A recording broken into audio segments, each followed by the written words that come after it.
Welcome back to the deep dive. Today we are strapping in for a pretty high-level flight over the fundamental landscape of applied linguistics. This isn't just about, second language teaching. This is really about the entire architecture of language itself, how experts and researchers try to pin down its glorious, messy, complex nature. It's a huge subject, almost overwhelming sometimes. And that's kind of the point of this deep dive, isn't it? Making the overwhelming a bit more manageable. Right. When you look at the sheer scope of this field, it's truly dizzying.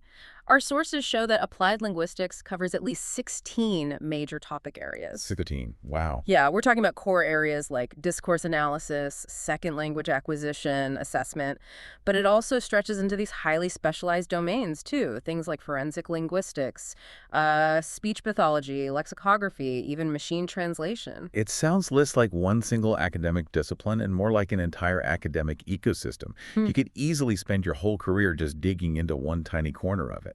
And that gets right to the challenge, the inherent challenge of studying language.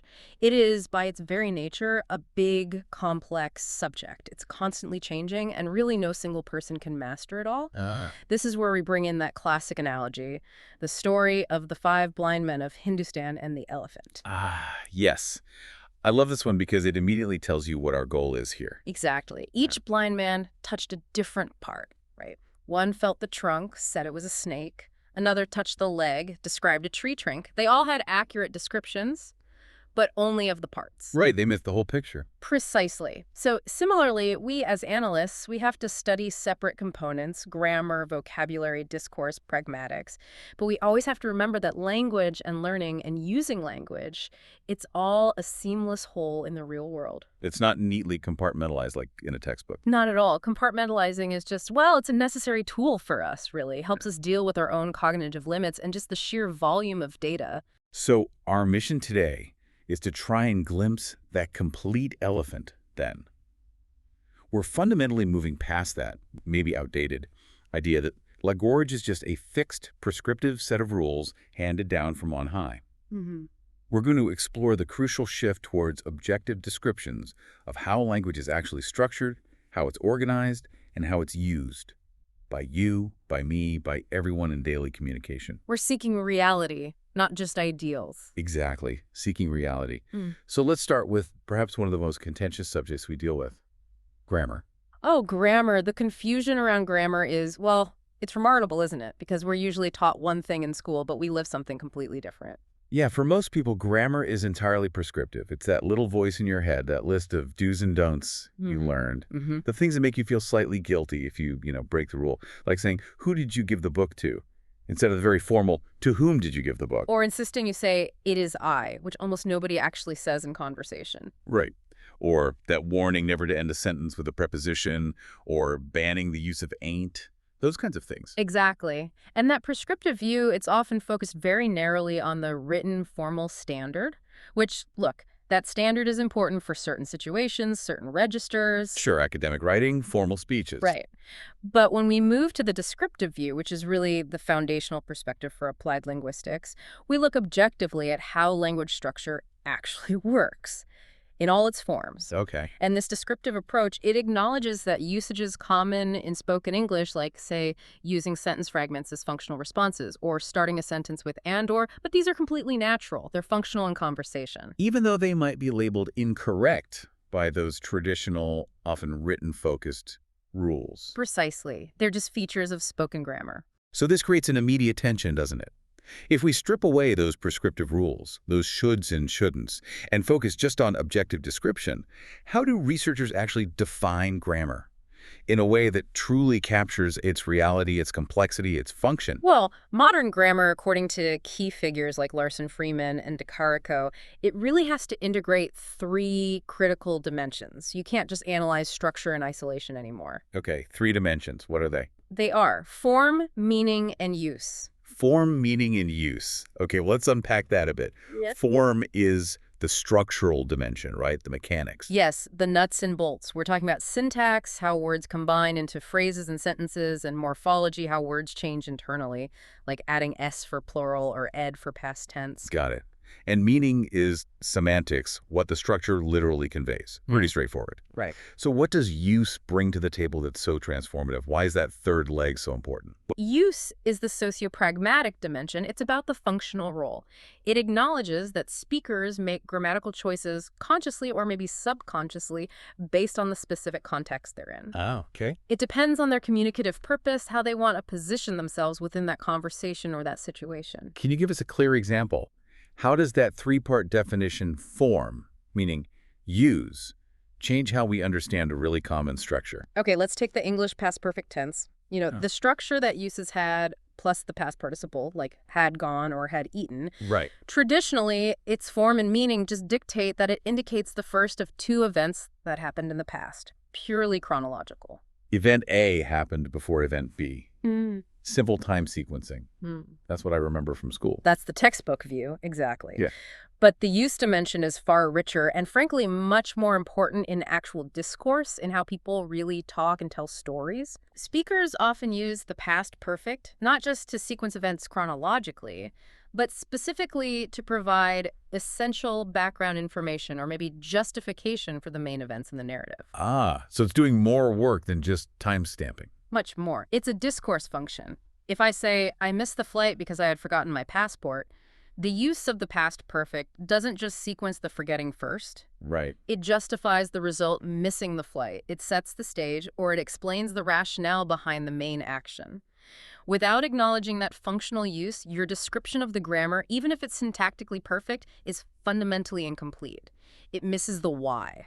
That makes sense. Yeah. It immediately expands grammar far beyond just simple sentence structure, doesn't it? Yeah. It pushes it right into the realm of conversation, of narrative, of how we actually use language to explain things. It does. And this broader view of structure, this descriptive approach, it also seems to force us to move beyond just thinking about single words and abstract rules. It pushes us into what's called lexicogrammar.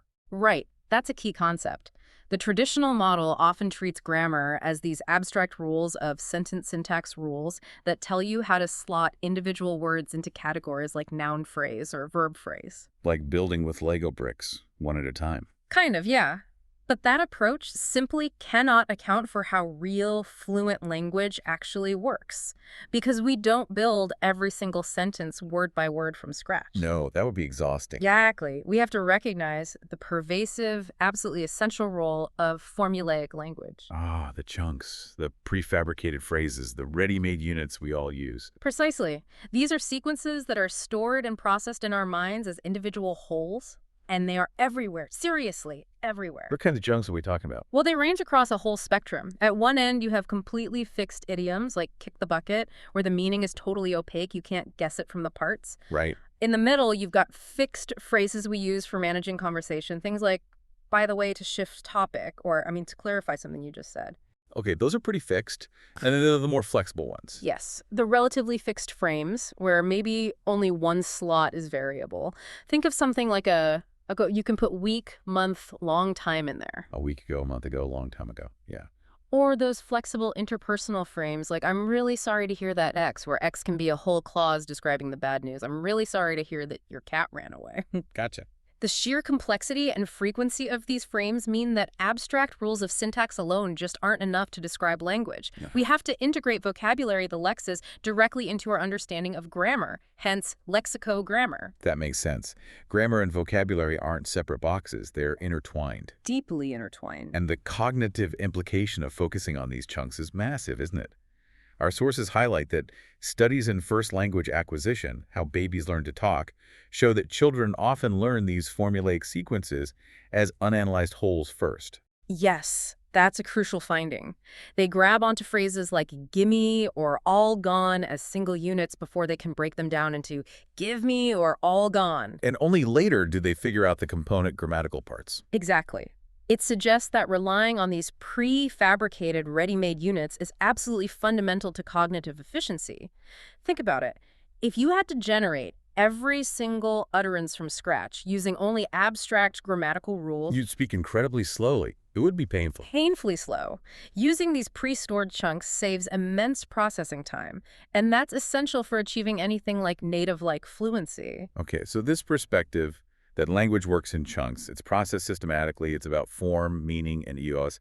This feeds directly into the insights we get from studying how people learn a second language, right? From SLA research. Absolutely. When applied linguists analyze the language produced by learners, what we call interlanguage. Their current version of the language they're learning. Exactly. We find something crucial. Grammar acquisition is systematic, but it is definitely not linear. Learners are operating within a consistent, rule-bound system, even if that system doesn't perfectly match the target language yet.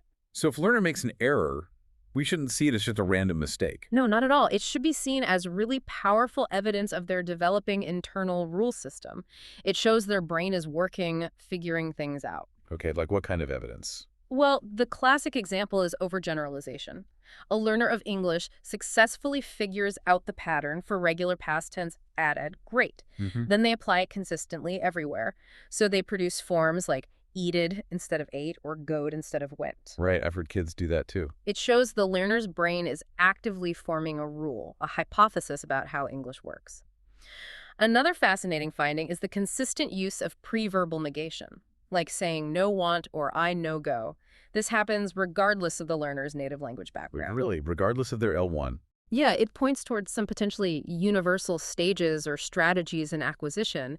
It highlights the strong systematicity of that intermediate language, the interlanguage. It's almost like the brain tries to simplify the system initially, before it encounters all the messy exceptions and irregularities. That's a great way to put it. And the key takeaway here, the really big point, is that this internal system is dynamic. Learning isn't just piling new knowledge onto a static foundation, like adding bricks to a wall. It's more complex than that. Much more. When a new structure or pattern appears in a learner's interlanguage, the entire system shifts and reorganizes itself to accommodate that new development. It's this constant, complex process of rebalancing and hypothesis testing. It's alive.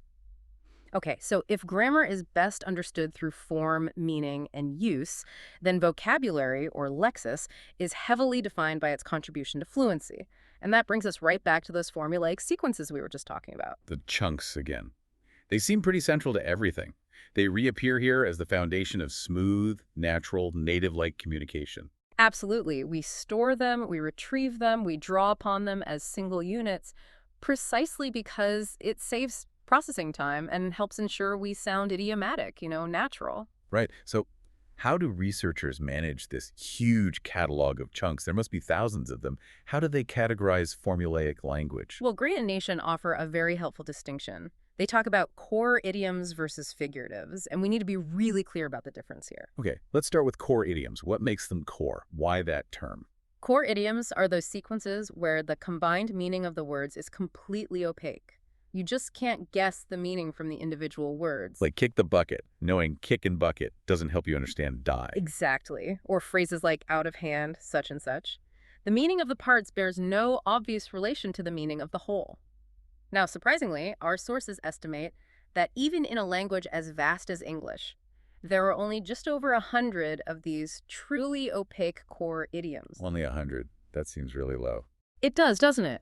They often represent the oldest figurative language, where the original literal history, the image behind it, has been completely forgotten over time. Okay, so a small set of really opaque ones. Yeah. And then we have figuratives. Yes, and these are much, much more numerous, thousands of them. Figuratives retain both a literal meaning and a figurative meaning. And crucially, the figurative meaning can usually be related back fairly easily to the literal one. Ah, so they're more transparent. Semi-transparent, yeah. For example, singing from the same hymn sheet. It has a literal origin, right? People Right. actually singing together from the same piece of music. Yeah. But we use it figuratively to mean agreeing or following the same plan. You can see the connection or spill the beans. You can kind of visualize a scenario involving actual beans being spilled, which helps anchor the figurative meaning of revealing a secret. Makes sense. So understanding this formulaic language, both core and figurative, is critical for fluency. But the structure of English vocabulary itself presents a really unique challenge for learners, doesn't it? Something often called the lexical bar. Yes, the lexical bar. That's a powerful concept from Corson. English uses a wildly different vocabulary registers depending on the social context. Right. Think about academic writing versus everyday conversation, or legal documents versus business presentations. The words you need are often completely different. And it's often layered historically, isn't it? Like formal words from Latin or Greek versus common words from Germanic roots. Exactly. Mastering English often means mastering these layered vocabularies. And the risk of choosing the wrong word, the wrong register, can be pretty severe, not just for clarity, but for, well, social competence. Yeah, the social cost could be high. Absolutely. Oh. Think about a field like medicine. A doctor needs the familiar, maybe Germanic origin words for body parts, like back to talk to patients. Yeah. But they also need the formal, learned words derived from Latin, like lumbar, for written reports or consultations with colleagues. And maybe even some taboo words in certain specific contexts. Oh. Using a formal, learned word like lumbar instead of back in a casual chat with a patient might make you sound, well, stuffy, distant, maybe even intimidating. I'm just awkward. Or awkward. And conversely, using overly familiar language in a formal report could cause offense or misunderstanding, or, as the source materials rather delicately put it, make you look like an idiot. Ouch. Yeah. So the choice of register is fundamental. It's about social positioning, about effective communication in that specific context. Absolutely fundamental. And that structural complexity, that layering, seems to distinguish English from some other languages where this phenomenon might be less pronounced. It does seem to. Contrast English with languages that rely much more heavily on, say, compounding or rich morphology German, perhaps, or many hypothetical constructed languages. Okay. In such a language, the core vocabulary might be relatively small, maybe 2,000 core words. But speakers can constantly create and decode new words just by combining these core elements according to predictable rules. Think about translating a concept like printer ink in some languages. You'd build that compound systematically from existing parts. Ah, I see. So for learners of those languages, maybe the sheer size of the vocabulary they need to memorize is less important than really mastering the system of word formation. Precisely. They master the rules of combination. Whereas in English, partly because of its history of borrowing words from everywhere and developing these distinct registers, you often do have to memorize thousands of specific, often opaque, context-dependent items to jump that lexical bar and achieve real competence, especially in specialized fields. So it's more of a memorization challenge in English versus maybe a system mastery challenge in other languages. That's a good way to think about it, yeah. And that structural difference must inform how we approach learning strategies, right? For the most common, high-frequency English words, you probably need that rich instruction. Yes, absolutely. Detailed focus on spelling, pronunciation, collocations, the words that typically go together, grammatical patterns, different contexts of use. You need deep knowledge for the core words. But for the thousands upon thousands of low-frequency words, the ones you only encounter occasionally, for those, classroom time is probably better spent teaching independent strategies, making learners self-sufficient vocabulary builders. and what's the most powerful independent strategy for tackling those less common words? Oh, clearly guessing from context. It is by far the single most useful strategy for continuous vocabulary growth once you're outside the classroom and reading or listening a lot. Okay, but this strategy has a pretty steep requirement, doesn't it? It's not just a matter of looking at the sentence the word is in. No, absolutely not. It requires a very high level of surrounding comprehension. For guessing from context to work effectively, to provide enough clues to make an educated guess about the unknown word, the learner generally needs to know about 95 to 98% of the surrounding text. Wait, 95 to 90%? That sounds incredibly high. I mean, if I already know 98% of the words, why would I even need to guess the remaining 2%? Why not just look up those few unknown words in a dictionary? That's an excellent challenge, and it really gets to the heart of how vocabulary learning works as a cumulative process. Looking up the word gives you the dictionary definition, sure, but guessing from context provides a richer, more immediate and repeatable experience with the word in its natural environment. Okay. It's more embedded. Exactly. And more importantly, those remaining 2 to 5% of words often represent the very low-frequency academic or specialized vocabulary. The words that are critical for professional competence or understanding complex texts, but which might not be frequent enough to warrant dedicated classroom instruction time. Right. The teacher can't possibly teach every word. No way. So even if the gain from guessing one word seems small, the sheer volume of exposure over time really accumulates. How much can it accumulate? Well, studies estimate that even dedicated readers gain measurable, usable information for maybe up to 10% of the unknown words they encounter in a text through context. Now, 10% might sound small.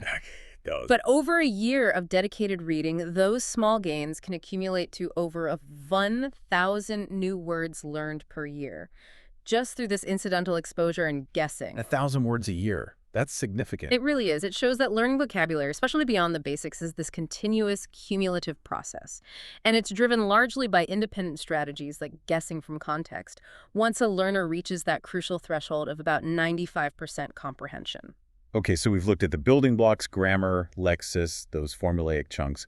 Now let's move to how we actually assemble them in real-time communication. We're entering the world of discourse analysis. Right. Discourse analysis focuses intently on language in social context. It looks beyond the individual sentence level, covering both spoken and written communication. And historically, discourse analysis had a major battle to fight, didn't it? This myth that spoken language was somehow formless, Yeah. chaotic. Oh, absolutely. A huge battle. Early linguists often looked at literal transcriptions of spoken language, and frankly, they look like a mess. Yeah, I can imagine. All the pauses, the ums and ahs, the restart. Exactly. Riddled with hesitations, false starts, silences, brief sentences that didn't look grammatical by written standards. One influential researcher even wrote, and this is a quote, that spontaneous speech is unlike written text. It contains many mistakes, sentences are unusually brief, and indeed the whole fabric of verbal expression is riddled with hesitations and silences. Wow. It really sounds like they were just applying written grammar standards, Yeah. like a measuring stick, to a completely different kind of performance. That is precisely what happened. But discourse analysis, through careful study, has thoroughly demonstrated that spoken English has its own consistent and describable structure, its own rules of organization. It's not just messy writing. So those traditional grammars, the ones derived mostly from written texts, are therefore incomplete, or even misleading when you try to apply them to conversation. Definitely incomplete and sometimes actively misleading, yes. So how does spoken grammar fundamentally differ from its written counterpart? What are some key features? Well, in spoken language, we rely heavily on shared context, the immediate situation, pointing, things like that. And this leads to grammatical features that are pretty rare in formal writing. Like what? For instance, you frequently find missing subjects or articles because the context makes them obvious. Yeah. Someone might say, turned out well in the end. Instead of it turned out well in the end. Exactly. Or pointing at a restaurant and saying, nice restaurant, the article a or the is omitted because it's redundant. We both know which one we mean. Okay. Conversely, some complex structures that are common in, say, academic writing, like long, nested, non-finite ing clauses, are actually very rare in everyday informal conversation. We tend to use simpler structures when we talk. So we really have to recognize that talking and writing are just different ways of saying, as the source puts it. Exactly. And both modes deserve equal validity as structured, rule-governed forms of communication. One isn't just a sloppy version of the other. Recognizing that structure is clearly essential for longer stretches of spoken language too, like when someone tells a story.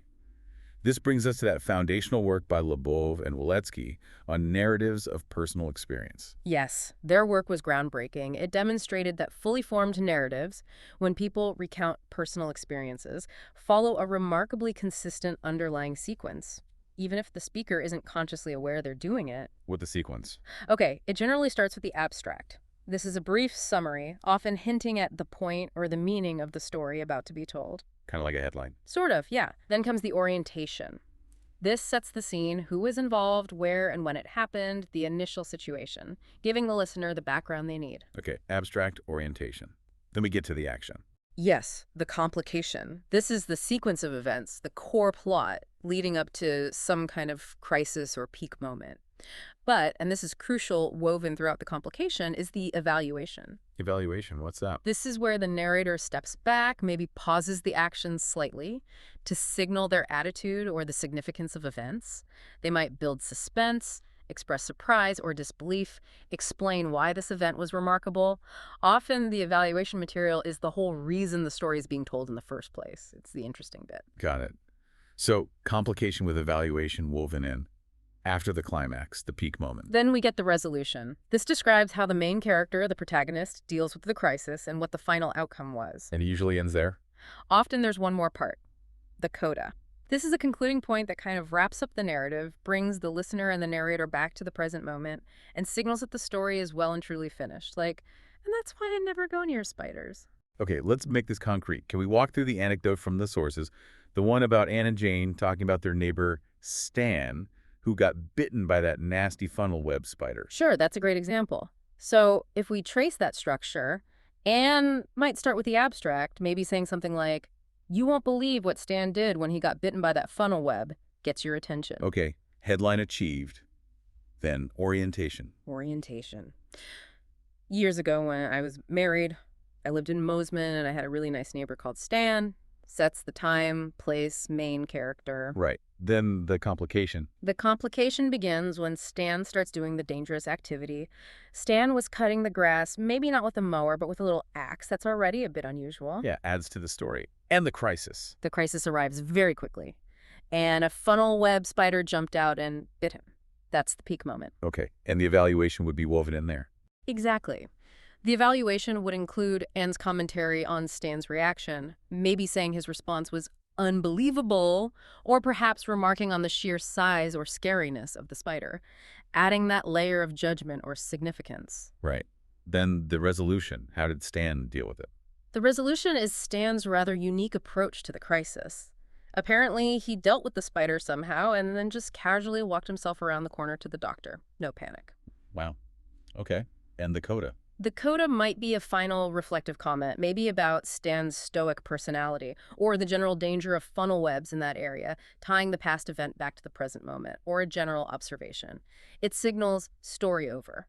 That's fascinating. It's amazing how consistently we follow that structure without even thinking about it when we tell a good story. It really is. It seems to be a very natural way to organize personal experience for telling. So that structural view is essential for longer stretches of speech, like narratives. What about the really rapid-fire back and forth of conversation, the mechanics of two people just interacting? That's where conversation analysis, or CA, comes in. CA focuses intensely on the cooperative nature of turn-taking in everyday talk. And it shows it's not chaotic at all. Far from it. CA shows that ordinary conversation is incredibly sophisticated and remarkably smooth. Think about it. There are usually minimal silences between turns, often less than a second. And surprisingly little overlapping speech, considering how fast it happens. How does that work? How do we manage turns so smoothly? Turns are typically allocated in one of two main ways. Either the current speaker actively nominates the next person, maybe by asking them a direct question. Like, what do you think, Sarah? Oops, sorry, no names. What do you think? Exactly. Or the other way is that someone self-selects if the current speaker reaches a point where they could be finished a possible completion point and yields the floor. Someone else jumps in. Okay. And what about all those little sounds we make when someone else is talking? The call-ins. Yeah, right. They sometimes sound like interruptions, but they don't usually derail the speaker. No, they're crucial. And they're cooperative. They're called back-channel responses. And they're specifically designed not to take the conversational floor. Their function is to signal that the listener is actively engaged, that they're following the speaker's argument or story, and crucially, that they wish the speaker to continue. It's active, cooperative listening made audible. So they're actually supporting the speaker. Very much so. We also seem to operate using these very structured, highly predictable sequences, things called adjacency pairs. Yes, adjacency pairs are fundamental to conversational structure. They're basically two-part exchanges where the first part strongly implies, or even requires, a certain kind of second part. Like what? Like a greeting expects a greeting back. Hello, hi. A question expects an answer. An offer expects either acceptance or refusal. The first part sets up a strong expectation for the second part. It is usually a preferred second part, right? Yes. The preferred second part is usually the one that is structurally simpler, more direct, and linguistically easier to perform. It keeps the conversation flowing smoothly. Okay, so acceptance is preferred over refusal. Agreement over disagreement. Generally, yes. And this brings us back to those dispreferred sequences, like the hard work involved in declining an invitation or disagreeing with someone. Right. If someone invites you, just saying yes is easy. That's the preferred response. But saying no. Saying no, the dispreferred response, usually involves significant linguistic hard work, as CA researchers call it. Instead of a blunt, simple no, people will typically delay the response. Well, they'll hedge or soften it. I'm not sure I can make it. They'll offer explanations or justifications and generally try very hard to save the other person's face. Face. What do you mean by face here? Face is their sense of public self-worth, their social standing. Declining or disagreeing directly can threaten that. So we do all this extra linguistic work to mitigate the threat. It's measurable, systematic, and highly structured. Fascinating. All that complexity in just saying no politely. This idea of structured exchange leads right into a very common but maybe artificial structure we see in classrooms, the IRF model. Yes, the IRF model. It describes that typical three-move exchange often found in teacher-funded classrooms. You have the initiating move, usually the teacher asking a known-answer question. Like, teacher, what's the capital of France? Right. Then the responding move, where a pupil provides the answer. Pupil. Paris. Okay. And the F? The follow-up move, where the teacher evaluates the response. Teacher. Paris. That's correct. Or just good. IRF, initiation response follow-up. And the pedagogical implication here seems profound. If teachers omit that follow-up move, or if that's the only kind of interaction learners experience. Yes, if the follow-up is missing, the interaction can feel very stilted, transactional, almost like an interview or a quiz, not a real conversation. Because the teacher already knows the answer. They're just testing. Exactly.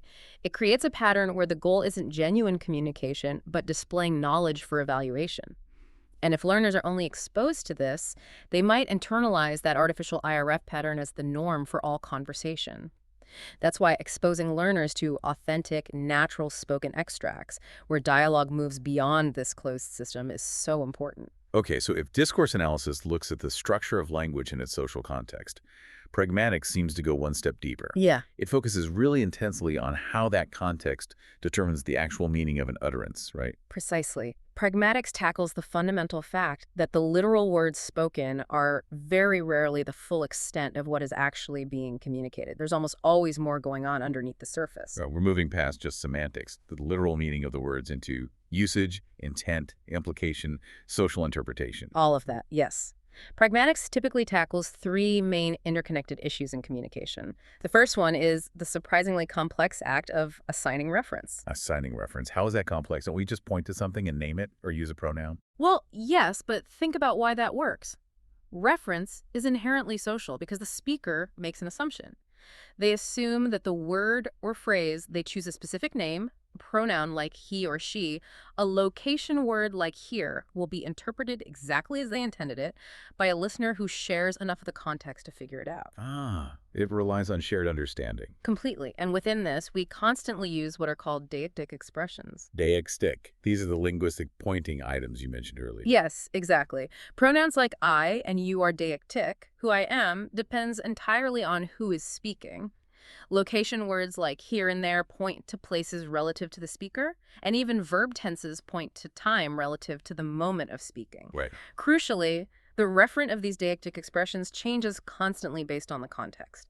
If you overhear someone say, I may have been there last night, the word there is meaningless unless you know the specific place they were talking about just before, or can see them pointing, or share some other contextual knowledge. So figuring out what you hear there now, then actually refer to in any given moment is a huge part of the communicative load for the listener. A massive part. We do it unconsciously most of the time, but it's complex cognitive work. Okay, so that's assigning reference. What's the second main issue pragmatics deals with? The second is the critical distinction between what is communicated directly versus what is communicated indirectly. The difference between saying what you mean and meaning more or less, or something different than what you say. Right. Often the direct, literal meaning is quite vague or ambiguous, isn't it? Very often. Take a simple phrase like, nice one. Literally, it could mean that particular object is aesthetically pleasing. Which it almost never means. Almost never. Far more commonly, it's a kind of conventionalized, vague, positive response, meaning something like, good idea, or well done, or maybe even sarcastic, you idiot. The listener has to figure out the intended meaning based entirely on the context, the speaker's tone, their relationship, the preceding conversation. Okay.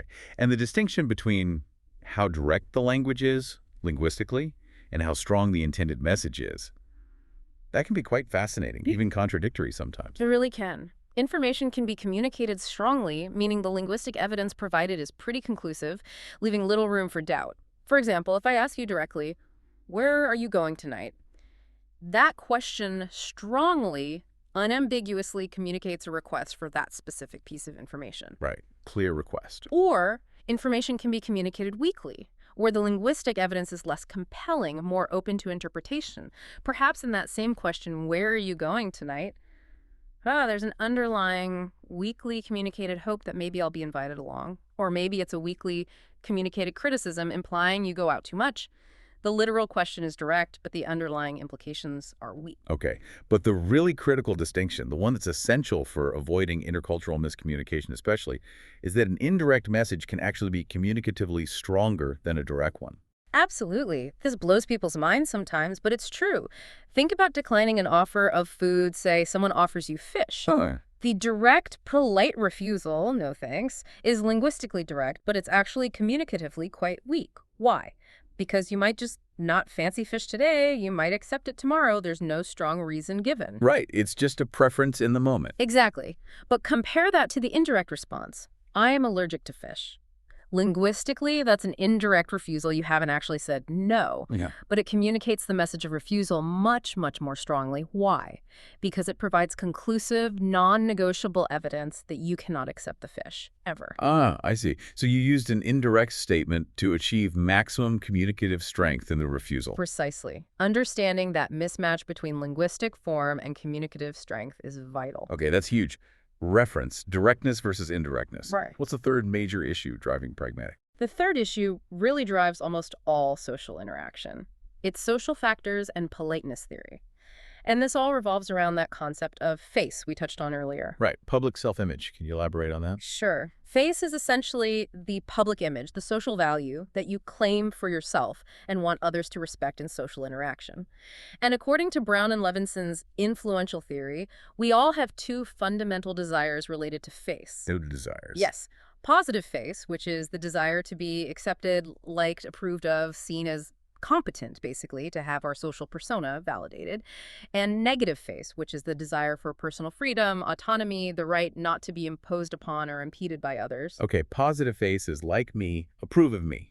Negative face is don't impose on me, let me be. That's a great way to put it. Now, the core idea is that almost every utterance we make, especially things like requests, suggestions, disagreements, or criticisms, has the potential to be a face-threatening act, or FTA.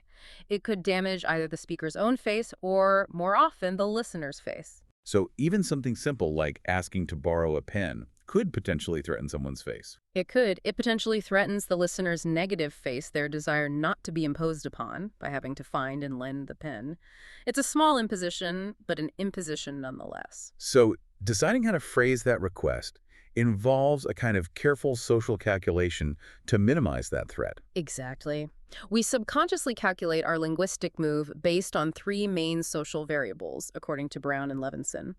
First, the power differential between the speaker and the listener. Is one person socially higher than the other? Okay, power P. Second, the social distance or closeness, D, of their relationship. Are they intimate friends, colleagues, or strangers? Distance D. And third, the degree of imposition, or sometimes called rank of the act itself, is asking for a pen a big imposition or a small one. Asking to borrow their car is a much bigger R. Right. P, D, R, power, distance, rank.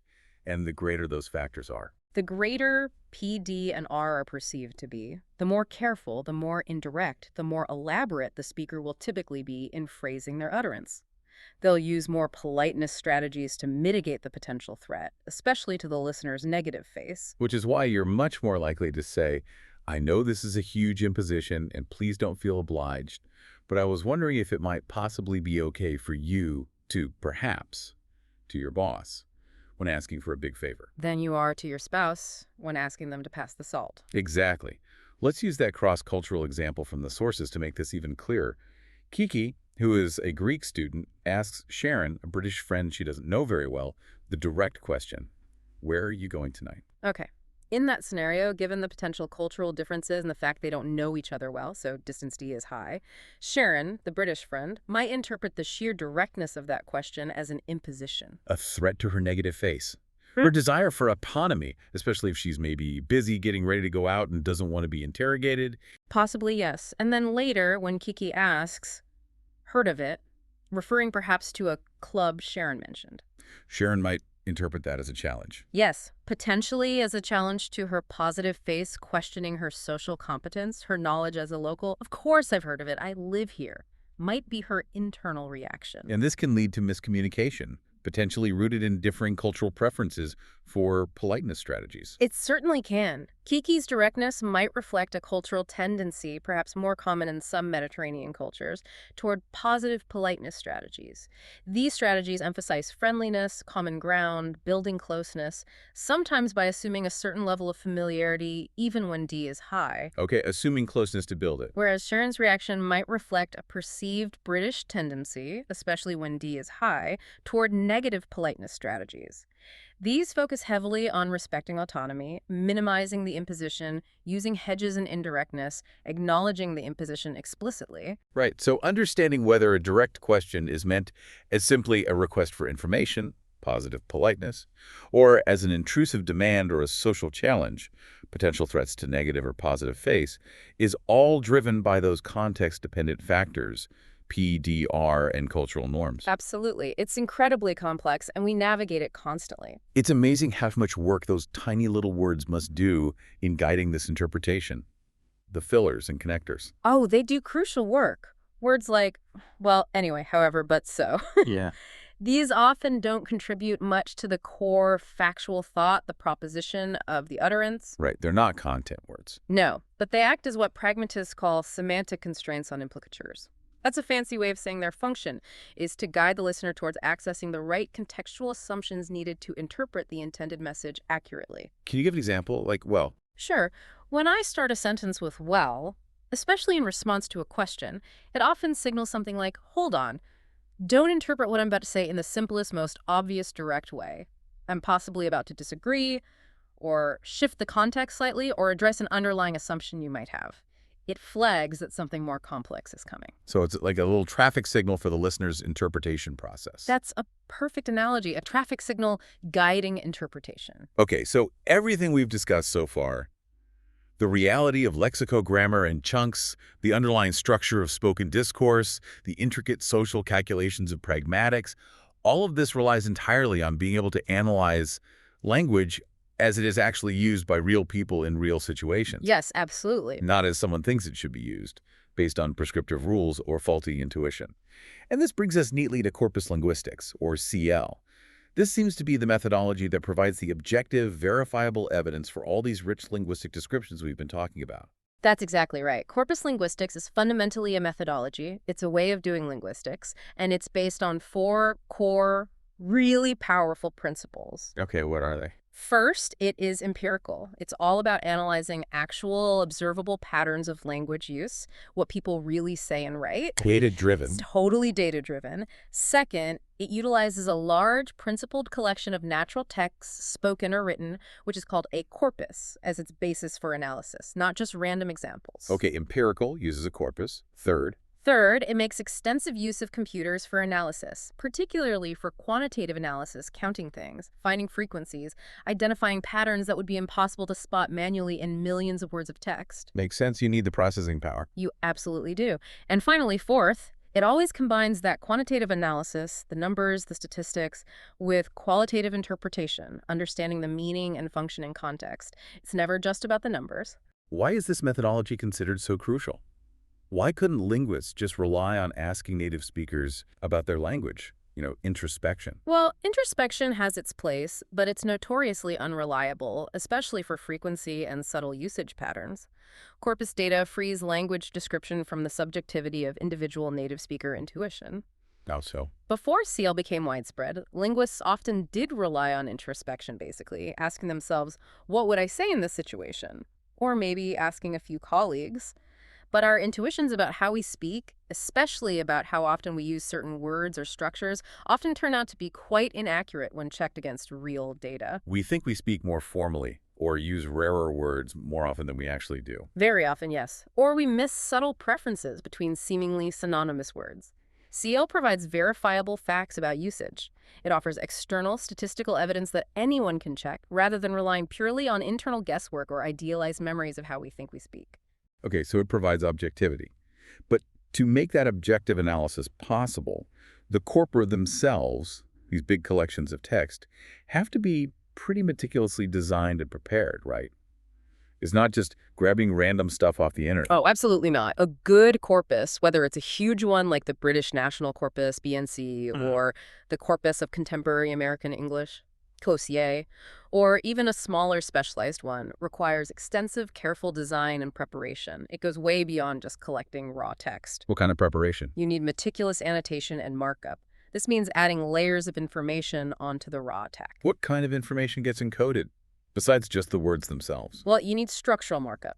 In written text, this means identifying things like titles, paragraphs, chapter breaks, maybe sentence boundaries.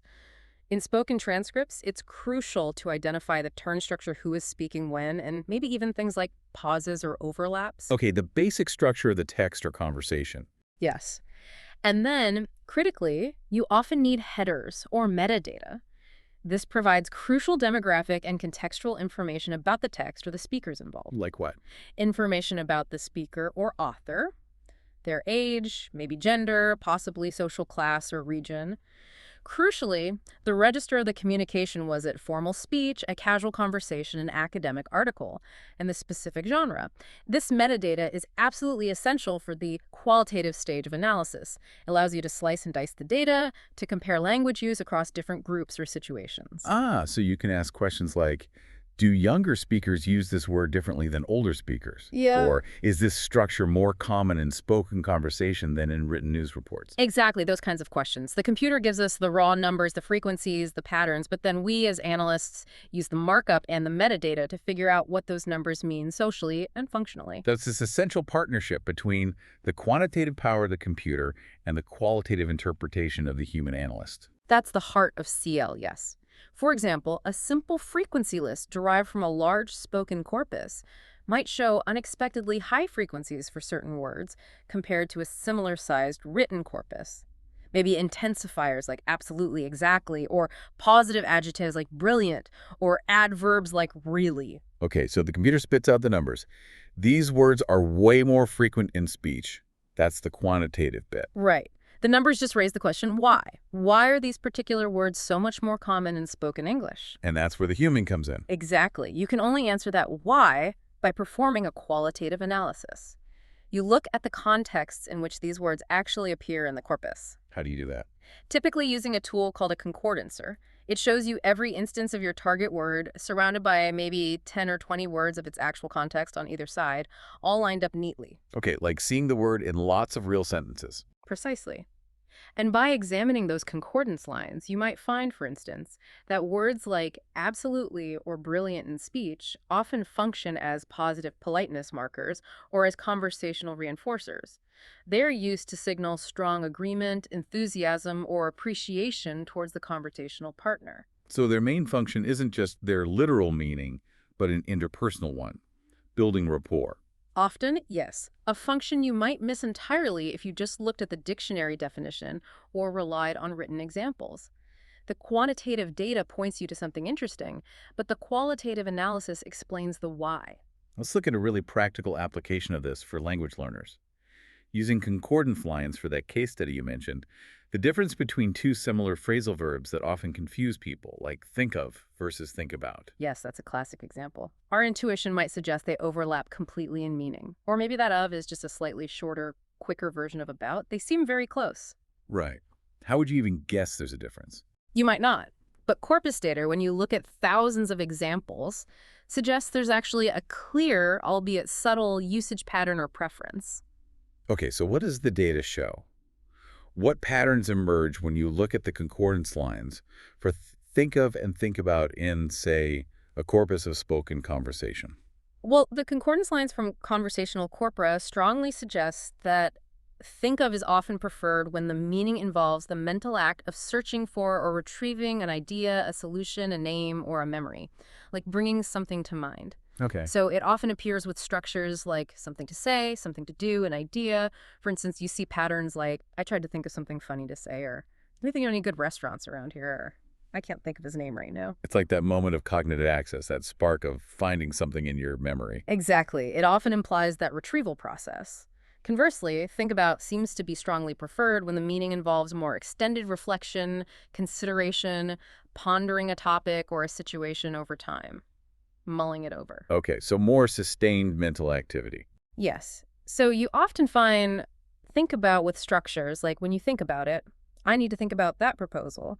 We spend all evening thinking about our holiday plans or phrases related to duration or deeper consideration. So even though their dictionary definitions might overlap quite a bit. They do overlap, certainly. There are contexts where either could potentially be used, but the corpus provides clear, verifiable evidence of a strong natural usage preference, a tendency for native speakers to favor one over the other in specific kinds of contexts. And that's incredibly useful for language learners, right? It helps them make choices based not just on what is grammatically possible, but on what sounds natural and preferred by native speakers in actual conversation. Precisely. That's the real power of objectivity in language description that CL offers. It turns vague native speaker feelings or incomplete textbook rules into observable, verifiable usage preferences that can directly inform teaching and learning. It tells us how language is actually typically used. Hashtag tech outro. So we've covered a really vast territory today, haven't we? We started with the complexity of grammar, seeing the need to move beyond just prescriptive rules to that richer model of form, meaning, and use. Right. We saw how that descriptive lens immediately forced us to look beyond single words to those pre-stored formulaic sequences, recognizing them as absolutely fundamental building blocks of fluency and the core of what we call lexicogrammar. The chunks are key. They really are. Then we explored how discourse analysis helps us see that spoken language isn't chaotic at all, but highly structured, with its own specific narrative genres like storytelling and predictable mechanics for managing conversation, like turn-taking and adjacency pairs. And finally, we tied meaning inextricably to context through pragmatics, exploring how those complex social dynamics, things like face, power, distance, politeness, shape even the simplest utterances and how we interpret them. And what seems to unify all these different descriptive fields, grammar, lexis, discourse, pragmatics, is that objective methodology provided by corpus linguistics. It anchors all the description and analysis and evidence from actual language usage data. Exactly. None of these descriptive areas, grammar, vocabulary, discourse, pragmatics, exist in isolation. They constantly intersect, they influence each other, they work together to form that complete elephant of language in use. That unified usage-based view really seems key to understanding how language actually works in the real world. It is. It moves us away from idealized models towards reality.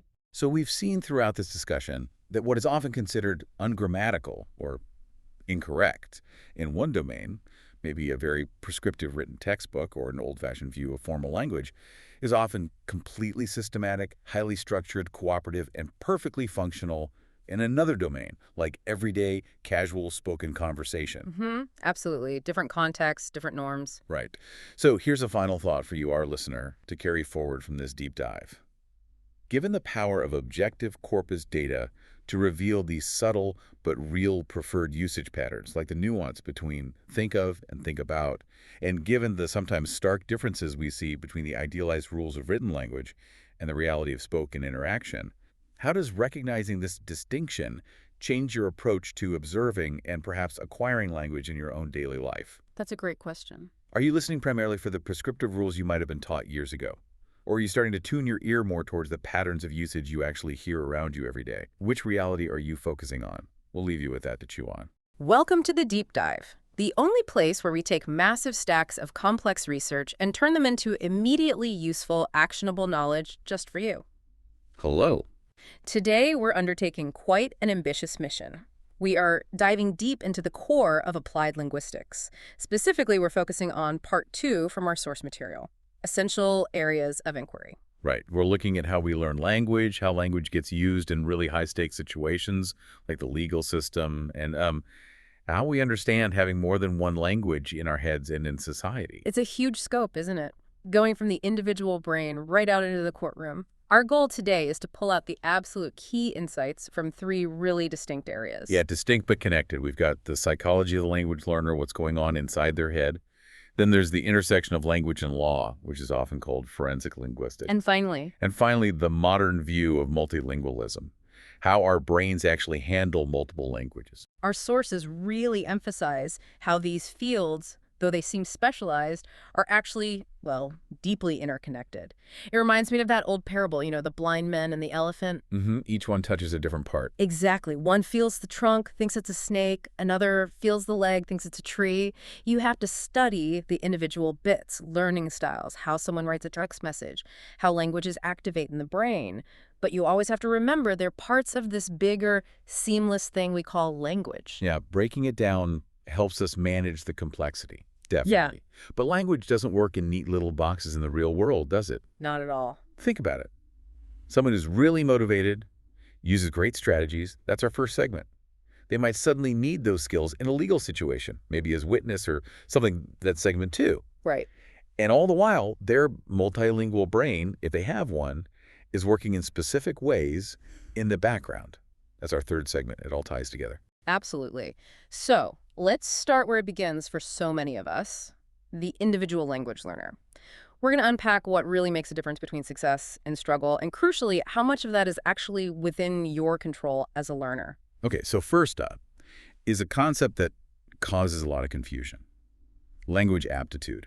People often just think of it as a gift or a knack, like you either have it or you don't. Yeah, that's a common idea, but the research defines it more precisely. Much more precisely. It's seen as the language-specific part of your general intelligence. It covers things like how easily you memorize new words, your sensitivity to grammatical patterns, how good you are at figuring out rules from examples, that kind of thing. Okay, but here's the really crucial point. Our source is stress, right?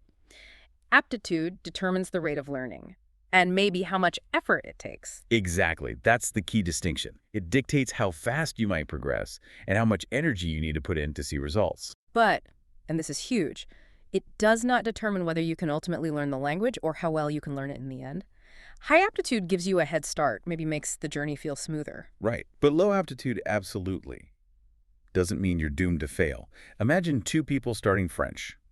The high aptitude learner might feel conversational after 6 months and it feels kind of easy for them. The low aptitude learner, it might take them 18 months, maybe longer, and every step feels like hard work, conscious effort. But they can still get there. They can absolutely still get there. That initial difference in flair can be completely compensated for by 2 main things: really high motivation and the smart, consistent use of effective learning strategies. Yeah. The vast majority of people can learn another language well enough for their needs, regardless of their starting aptitude. So aptitude is like the engine size in your car, but motivation is the fuel, and strategies are how you navigate the map. You can have a smaller engine but still reach the destination if you're determined and smart about the route. That's a great analogy. And it leads us straight into the next piece, realizing that not everyone even approaches the journey the same way. We need to talk about learning styles. Because people just tackle tasks differently. Radically differently sometimes. And that means a one-size-fits-all teaching method just won't work for everyone. The sources highlight a really useful way to think about this: the difference between concrete sequential learners and abstract intuitive learners. Okay, let's break those down. The concrete sequential learner, what do they look like? This is the person who craves order, structure. They want things step by step. If they get a textbook chapter, they're the ones who meticulously read every single heading and subheading first, right? To understand the layout before diving into the content. They want to see the map clearly laid out. Precisely. And if you give them a reading comprehension task, especially one that needs inference, they will stick rigidly to the words on the page. They'll look for the answer to the text. They can get quite frustrated if the answer requires going beyond what's explicitly stated. Facts, accuracy, sequence, that's their comfort zone. They like memorizing lists, mastering grammar rule A before moving to rule B. And the other end of the spectrum, the abstract intuitive learner. Almost the complete opposite. They'll happily skip around the text. They start speculating about meanings and possibilities almost immediately. They bring in their background knowledge, their opinions, cultural context. They use all of that to make sense of things. They're less bothered by the exact path, more interested in the big picture, the underlying ideas. Exactly. They don't need that linear progression. They're often looking for patterns, connections, the overall theory. It's crucial for learners, and definitely for teachers, to understand this spectrum exists. Because most people aren't purely one or the other, are they? No, most of us are somewhere in the middle, maybe leaning one way or the other depending on the task. Someone who leans towards synthesizing might be great at summarizing because they like pulling ideas together. An analytic learner might prefer dissecting sentences, focusing on grammar details before trying to speak freely. Knowing your own tendencies helps you manage your learning. Okay, so we have aptitude, we have style preferences, but now we get to the part that's really under the learner's control. Learner strategies. This is where the action is, isn't it? Absolutely. The research on the good language learner consistently shows it's not about innate genius. It's about being an active, creative participant in your own learning. And that means having a rich toolkit of strategies you can pull out and use flexibly when you need them. We can group these strategies by what they do. Let's start with communication strategies. What are those for? Think of these as your conversational first aid kit. They're the verbal and sometimes nonverbal tricks you use to deal with communication breakdowns right when they happen. They help you stay in the conversation, even when you're struggling. Essential for keeping things moving. I imagine we all use these without thinking. The sources mention things like stalling or time-gaining strategies. Yeah, those are classic. It's like hitting the mental pause button when the word you need just vanishes. You use fillers. Well, now let me see. Or, actually, or, it's a good question. I don't. Or you might just repeat the last few words someone said to give your brain a second to catch up. Buys you precious time. It does. And then you've got the more proactive interactional strategies. These are about managing your conversation partner, essentially. How so? Like directly asking for help, how'd you say? Or asking for confirmation if you're unsure you understood, so you mean? Or even offering a quick summary to check you're on the same page. Okay, so what you're saying is, without these, conversations with learners would just grind to a halt constantly. Right, they keep the interaction flowing. Now, there's another key distinction, the difference between cognitive and metacognitive strategies. People often lump these together, but they're different, aren't they? They are. It's a really useful distinction. Cognitive strategies are the ones you use to directly work with the language material itself. Think of them as the mental tools for processing the information. Like what specifically? Things like deliberately grouping new vocabulary words by topic to help remember them, or using flashcards for retrieval practice, making mental images to associate with words, analyzing sentences, translating in your head. It's the doing of the learning task. Okay, so cognitive is the hands-on work. What about metacognitive? Metacognitive strategies are like the manager or the supervisor of your learning process. They're about thinking about your thinking, managing your own learning. So planning and checking. Exactly. Planning before you start a task, like setting specific goals for a study session. Yeah. Monitoring during the task, like noticing when you don't understand something you're reading or hearing. And evaluating after the task, like reviewing your mistakes on a quiz or thinking about why a conversation went badly. It's the self-awareness and self-control part. That seems incredibly important for making real progress. It's fundamental. But there's one more function of strategies that often gets missed. The effective function. They're not just about processing information, they also help manage emotions. Dealing with the feelings involved in learning, like anxiety. Yes, anxiety is a big one. Strategies can help maintain your self-esteem and reduce that fear of making mistakes. The sources mention something called a cover strategy. I found that fascinating. Explain that one. It's basically using a pre-learned phrase, maybe something a bit vague, or even just laughing appropriately at a joke you didn't quite get, purely to avoid looking silly or lost. So you maintain faith even if you miss something. Right. And by doing that, you reduce your anxiety in the moment, which makes you more likely to stay engaged and keep trying in the long run. It protects your confidence. Which brings us neatly to the engine driving all this effort, motivation. The research here has shifted quite a bit over the years, hasn't it? It really has. The older focus used to be heavily on something called integrativeness, basically. How much the learner wanted to kind of integrate into the culture of the people who speak the target language. And what was the issue with relying too much on that idea? Well, it could be a bit passive sometimes, and it often assumed the learner wanted to become like the members of another group, which isn't always the case or even possible. It could feel quite abstract. The newer and arguably more powerful concept is the ideal L2 self. The ideal L2 self, what does that mean? It's about your vision. It's the specific, desirable image of the person you want to become as someone who uses the second language. It's intensely personal. It bridges that gap between who you are now and the fluent, confident speaker you aspire to be. So it's much more active and personalized. Much more. This vision acts as a really powerful motivator, driving both the initial decision to start learning the choice motivation and, crucially, the effort needed to keep going when things get tough, the executive motivation. And within this, there's a key component called linguistic self-confidence. Tell us about that. This is so important. It's your belief in your own ability to use the language successfully. And the critical thing is, it's somewhat independent of your actual objective skill level. Really? So you could be objectively making lots of mistakes, but still feel confident. Yes. And if you feel confident, you're much more likely to take risks, speak up, join conversations, and keep practicing. It's your subjective perception of your ability and your willingness to use it that often matters more for continued engagement than your grammatical accuracy on a test. How do you build that confidence then? Through positive experiences, having successful interactions, even small ones, getting positive feedback, realizing you can communicate, even imperfectly, it creates a positive upward spiral. Okay, so if the ideal L2 self is the goal, how do you actually build and maintain that vision? The sources outline a process, right? Yes, a pretty clear structure. First, you need to substantiate the vision, make it concrete. What does that ideal L2 self actually look like, sound like, do? Make it desirable and realistic for you. So not just, I want to speak French, but I want to be able to debate politics with my Parisian friends over dinner. Exactly. Much more specific and motivating. Second, you need to operationalize it. Break that big vision down into smaller, manageable steps. Proximal sub-goals. So the big goal is debating politics, but this week's goal is learning the vocabulary for expressing opinions. Perfect. That connects the daily effort to the long-term dream.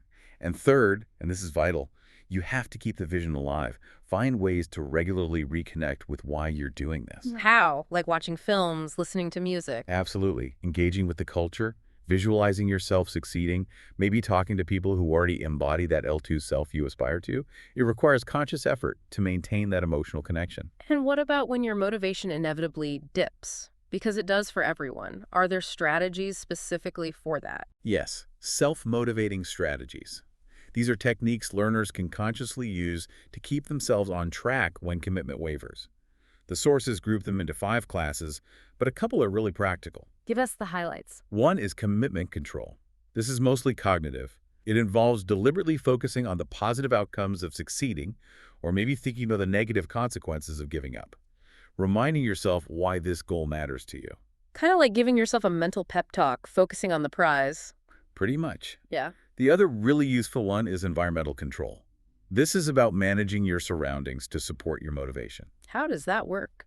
It can mean removing distractions, turning off your phone, finding a quiet, steady space, or it can mean creating positive pressures, like joining a study group where you feel accountable, telling friends about your goals so they ask you how it's going, setting up rewards for hitting milestones. You're basically engineering your environment to help you stay focused. That's really practical advice. Using life skills to support language learning. Okay, we've explored the inner world of the learner. Now let's shift gears dramatically. We're moving from the personal journey of learning a language to a very public, very high-stakes arena, the legal system. If managing anxiety is tough in a classroom, imagine trying to communicate clearly when your freedom or someone else's might be on the line. Let's talk about forensic linguistics, or FLA. Right, this is a field that sits right at the crossroads of language study and the real world of law and crime. It's incredibly interdisciplinary. It borrows tools and insights from sociolinguistics, pragmatics, discourse analysis, but also connects deeply with criminology, psychology, and legal studies itself. What's the ultimate goal? Fundamentally, it's about using linguistic expertise to improve access to justice. That can mean helping investigations, making legal language clearer, or analyzing communication within the legal process itself. The sources break it down into 3 main streams, yeah. Language as evidence, the language of the law, and language in the legal process. That's a good way to map it out. Let's start with maybe the most dramatic one. Language as evidence. Specifically, investigative forensic linguistics and authorship analysis. This sounds like CSI stuff. It can feel like it sometimes. The core goal here is to determine if a particular person wrote a specific text when the authorship is unknown or disputed. Think ransom notes, threatening emails, anonymous online posts, suicide notes, even text messages. How do they do it? Comparing writing styles. Essentially, yes. You compare the questioned text, the one you're unsure about, with known texts that you are certain were written by a specific suspect or individual. You're looking for patterns, habits, idiosyncrasies, linguistic fingerprints, if you will. But surely that's tricky. People write differently in different situations. Extremely tricky. And that's why the methodology is, or should be, very rigorous. There's a crucial constraint here regarding reliability. Before a linguist can offer a reliable opinion, two conditions really must be met. Okay, what are they? First, you need an adequate quantity and representativeness of the known comparison texts. You need enough material written by the known author to establish what their genuine habits are. A single postcard isn't enough. And the texts need to represent their typical writing. Makes sense. What's the second condition? Genre comparability. This is vital. You can't reliably compare, say, a formal business letter someone wrote to a series of angry, informal text messages. The style, grammar, vocabulary, they'll naturally be very different just because the context and purpose are different. You need to compare with as much as possible. If those conditions aren't met, the analysis isn't really valid. It's certainly much less reliable and potentially inadmissible in court. But when the conditions are met, it's amazing how much distinctive information can come even from very short texts, like text messages. Because they're often less formal, less edited. People let their guard down. Exactly. Text messages, emails, social media posts, they often deviate from standard spelling, punctuation, grammar. And these deviations, these little quirks, can become highly individualized markers. Habitual ways of shortening words, unique abbreviations, consistent errors in grammar or punctuation, things the writer probably isn't even consciously aware of. Which makes them harder to fake, presumably. Much harder to fake consistently. The sources give a really powerful and quite chilling example of this in practice. The analysis of text messages in the conviction of David Hodgson for the murder of Jenny Nickel. Right, I remember reading about that. Walk us through it. What was the linguistic challenge there? Okay, so Jenny Nickel disappeared. After she went missing, 4 text messages were sent from her phone. The police suspected her friend, David Hodgson. The forensic linguist, Malcolm Coulthard in this case, was asked to compare those 4 questioned texts sent after her disappearance with undisputed texts known to be written by Jenny before she disappeared, and also with texts known to be written by the suspect, Hodgson. So, comparing 3 sets of texts. Jenny's real texts, Hodgson's real texts, and the mystery texts sent from Jenny's phone. Precisely. And he wasn't just looking for any old differences. He was looking for linguistic features that were consistent within one author's known writing, but distinctive, meaning the other author didn't typically use them. What kind of features did he find? They were subtle, often grammatical or stylistic things. For instance, Jenny, in her known texts, tended to use the standard possessive pronoun my. Hodgson, in his area of North Yorkshire, often used the non-standard me instead, like me car instead of my car. Okay, a dialect feature. Right. Also, Jenny consistently used the standard contraction I'm. Hodgson, in his texts, consistently wrote I am in full. Jenny avoided the non-standard form ain't, whereas Hodgson used it. So a cluster of small but consistent differences between their natural styles. Yes, but the really crucial one, the linchpin as the source calls it, was the use of the number 2 to mean the word to. How did that play out? Jenny sometimes used to for two, but when she did, she characteristically typed it without a space immediately following it, like going to town. Hodgson, in his known texts, didn't show this specific pattern. And the mystery texts, the ones sent after she disappeared. Those texts matched Hodgson's style on several of the other features, like using me instead of my, using I am instead of I'm, but they also included that very specific feature of Jenny's style, the 2 for 2, without a space after it. Ah, so it looked like someone trying to imitate Jenny's style. That was Coulthard's conclusion.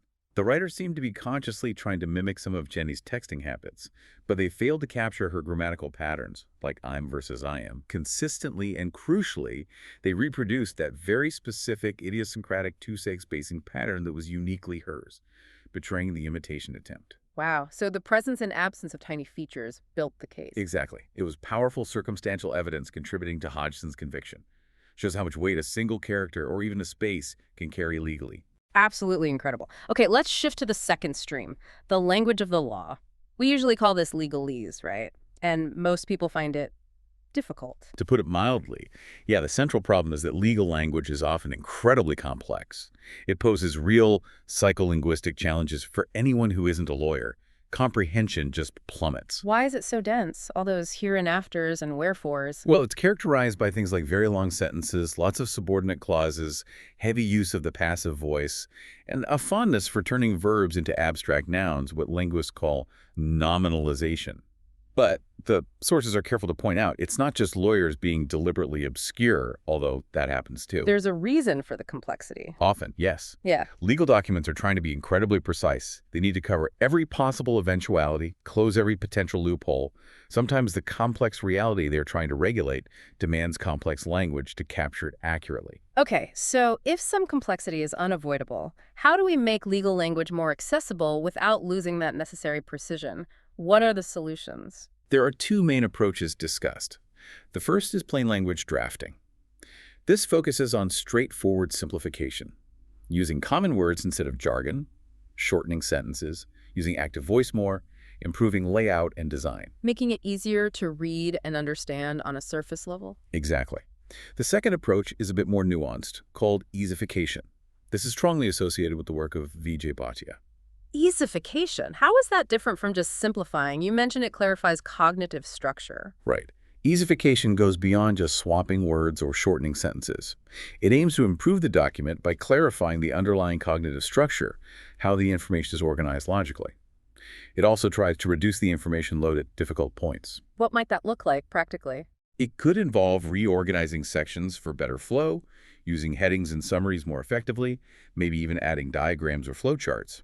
Sometimes it means creating two versions of a document, a truly simplified version for the general public and an easified version of the original complex text for legal specialists, which preserves the legal detail but presents it more logically. So it respects both the need for legal precision and the need for public understanding. That's the goal.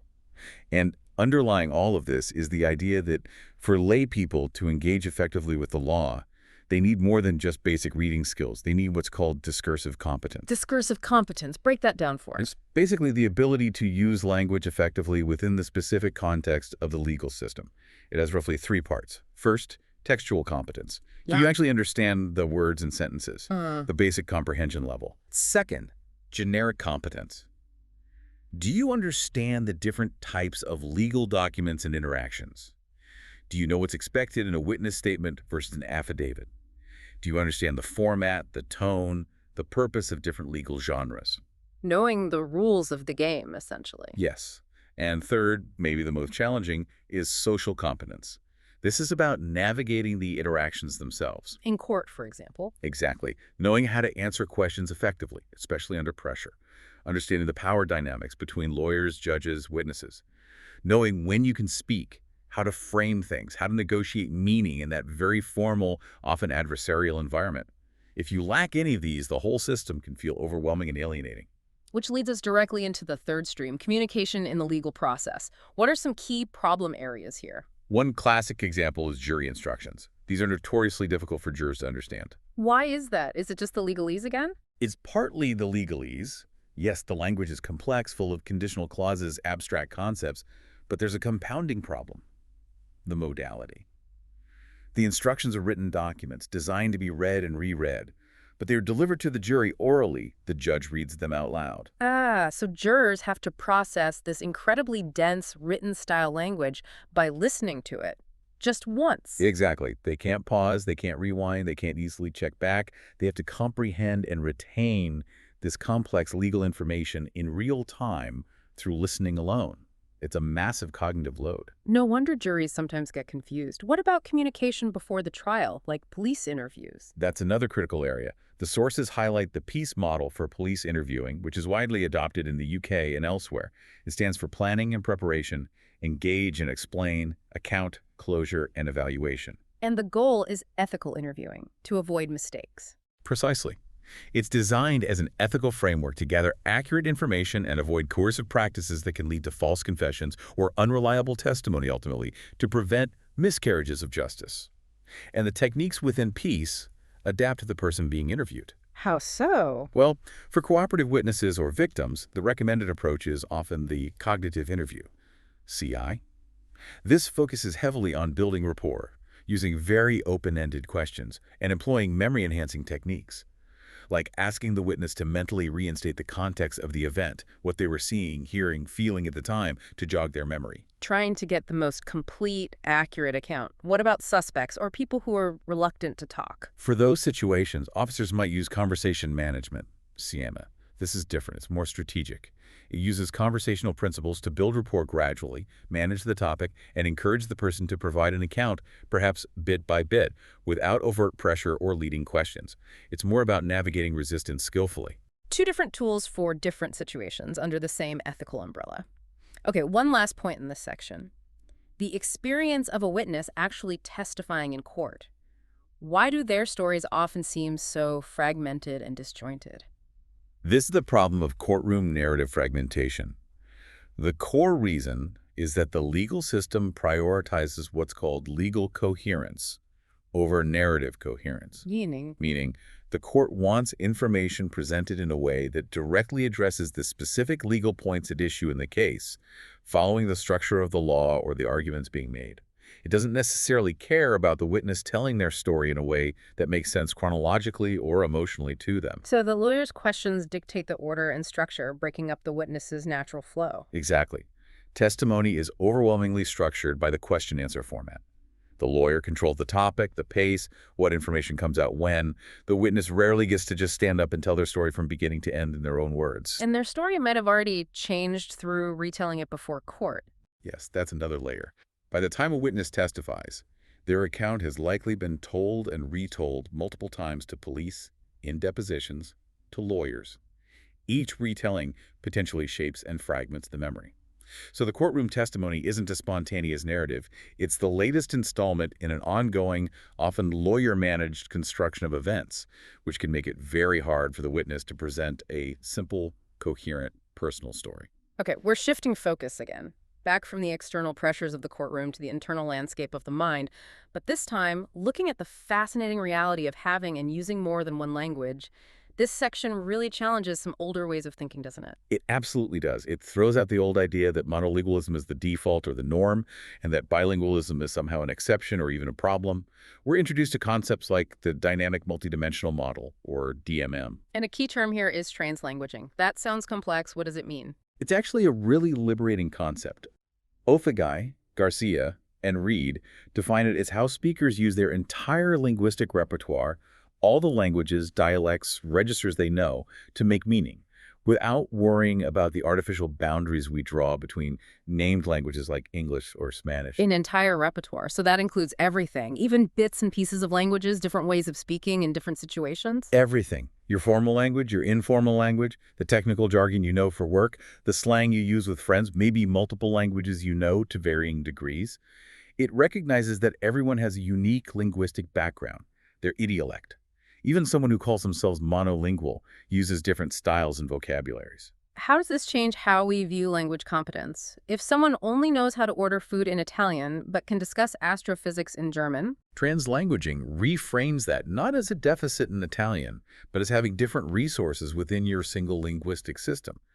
Those partial competences are valuable tools for specific purposes. It directly attacks what the sources call language separation ideology, this old, faulty idea that a bilingual person has two separate, isolated language systems in their head. The idea of parallel monolingualism, like having two monolinguals living inside one brain. Exactly. Translanguaging says no, it's one integrated system, and you draw on whatever parts you need to communicate effectively in the moment. It's much more fluid and realistic. But there's a crucial caveat here, isn't there? While all these linguistic varieties are resources for the individual, society doesn't value them all equally. Absolutely critical point. This is where critical language awareness comes in. A speaker needs to understand that while their home dialect or their partial knowledge of a language is a valid part of their repertoire, it might not carry the same social prestige or economic power as, say, standard goddess English, as the source puts it, or another high-status language. So you need to be aware of the real-world hierarchies and power dynamics associated with different ways of speaking. Yes. Navigating those power relations effectively is just as important for success as knowing the grammar. It's about understanding how language functions socially and politically. Okay, let's zoom in on the brain itself. How does being bilingual actually affect cognition? There was a really important study back in the 60s that shifted perspectives, wasn't there? Yes, a landmark study by Peel and Lambert in 1962. Before them, the prevailing view, believe it or not, was often negative, the deficit hypothesis. People thought bilingualism might confuse children, lead to cognitive delays, lower intelligence. Really? That seems counterintuitive now. It does, but it was common then. Peel and Lambert completely flipped that script. They compared carefully matched groups of bilingual and monolingual children in Montreal and found the bilinguals actually performed better on a range of cognitive tasks. Better how? They showed greater mental flexibility, better abstract thinking skills, and advantages in concept formation. It suggested bilingualism could actually enhance cognitive abilities, providing a more diversified set of mental tools. It was a game changer. And modern research has built on that, looking specifically at how the brain manages two languages. There's this idea of dual language activation. Right. This is one of the most robust findings in bilingualism research over the past few decades. The evidence overwhelmingly shows that when a bilingual person is using one language, say, speaking only English, their other language, maybe Spanish, is not switched off. Both languages are simultaneously active in the brain and are essentially competing for selection. Wait, always active? Even if I'm trying really hard to only speak French, my English is still bubbling under the surface, interfering. That sounds tiring. Interfering might be too strong a word, but yes, it's active, it's competing. Your brain have to constantly manage that competition, selecting the target language words and inhibiting the non-target ones. How do researchers actually prove that both are active when only one is being spoken? Through clever experiments. One classic piece of evidence comes from the cognate facilitation effect. A cognate is a word that sounds similar and means the same thing in two languages, like doctor in English and German, or hospital in English and Spanish. Right. When bilinguals perform tasks like reading words aloud or deciding if a string of letters is a real word, they consistently respond faster to cognates than to control words that only exist in one language. Why? The theory is that hearing or seeing the word doctor automatically activates the concept, not just in English, but also slightly activates the German representation doctor if you're an English-German bilingual. Yeah. That parallel activation from the irrelevant language gives the processing a little boost, making the response faster. If the other language were truly inactive, you wouldn't see that speed advantage for cognates. That makes sense. So this constant need to manage two active competing systems that led to a hypothesis about broader cognitive benefits, right? The cognitive control controversy. Exactly. The logic was, if bilinguals are constantly practicing this mental juggling act, selecting one language, suppressing the other, maybe that practice strengthens their general cognitive control abilities, the brain's executive functions. Executive functions being things like attention control, task switching, inhibiting distractions. Precisely. The skills you need for planning, problem solving, staying focused, and early studies using tasks like the Stroop test, where you name the ink color of a word, ignoring the word itself, or the flanker task, focusing on a central target while ignoring surrounding distractors, did seem to show a bilingual advantage.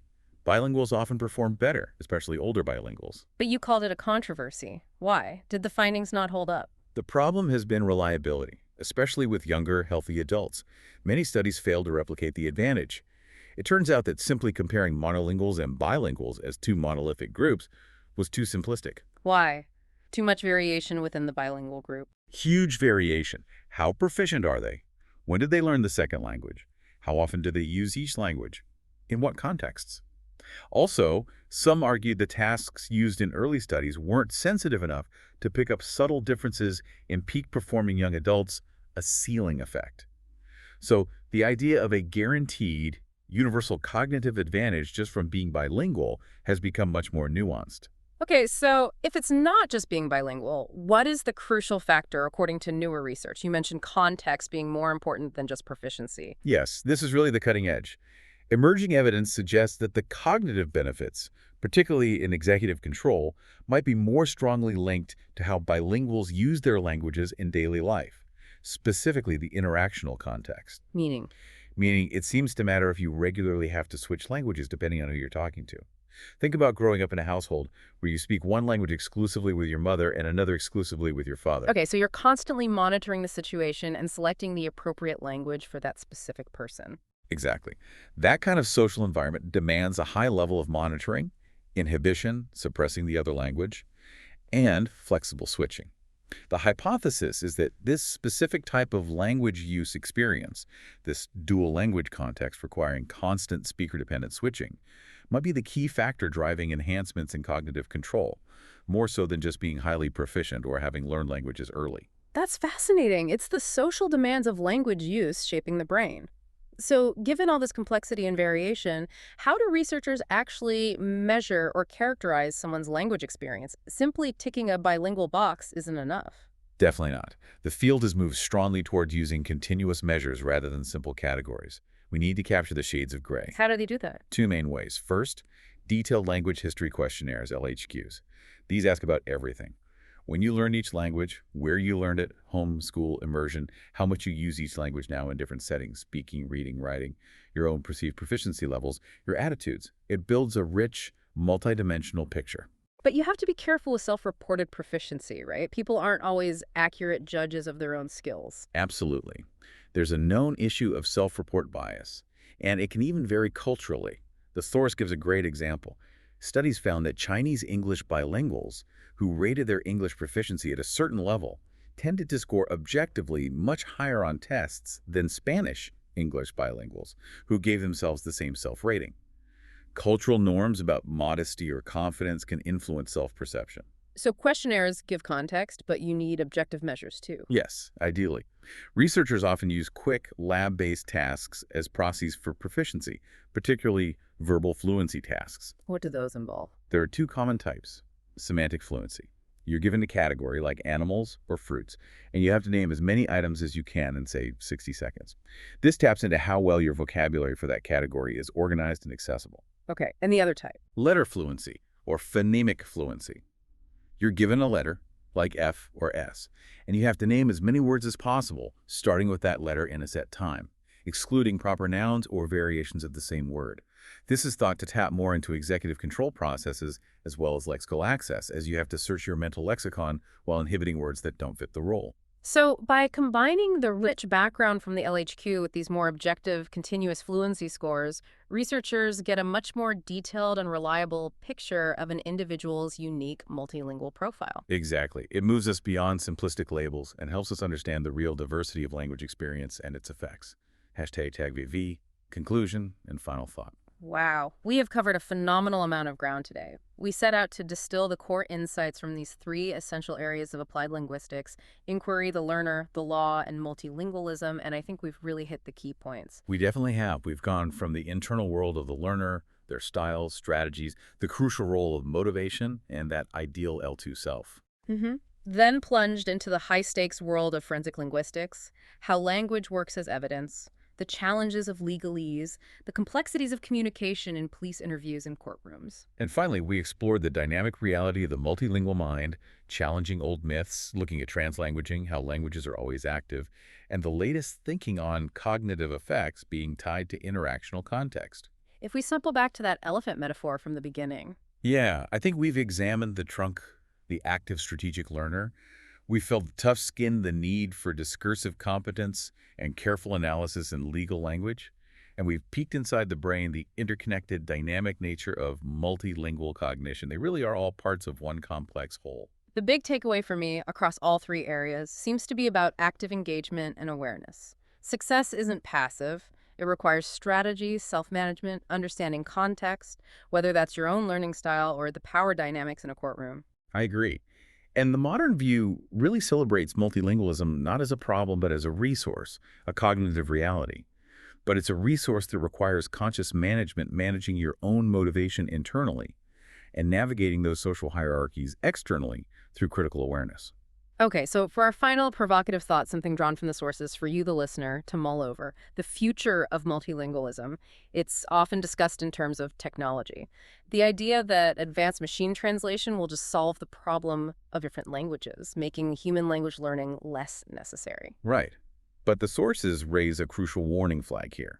What gets lost when we rely solely on technology for communication across languages? The risk is that we strip language of its deep cultural memory, its emotional nuances, its connection to traditional knowledge, all the things that algorithms, no matter how sophisticated, struggle to capture. So if technology increasingly handles the basic transfer of information, the structural translation, what becomes the essential, irreplaceable value of human L2 learning for the next generation, what should you focus on? Is it developing that sophisticated social and discursive competence needed for complex, high-stakes interactions where nuance and strategy are paramount?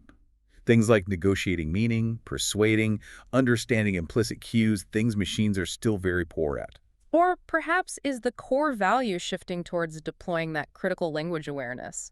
Using your L2 knowledge not just to communicate basic meaning, but to understand and critique power structures, to connect with cultural heritage, to preserve the very aspects of language that technology might overlook or erase. Where does the unique, irreplaceable human element lie in a world saturated with translation tech?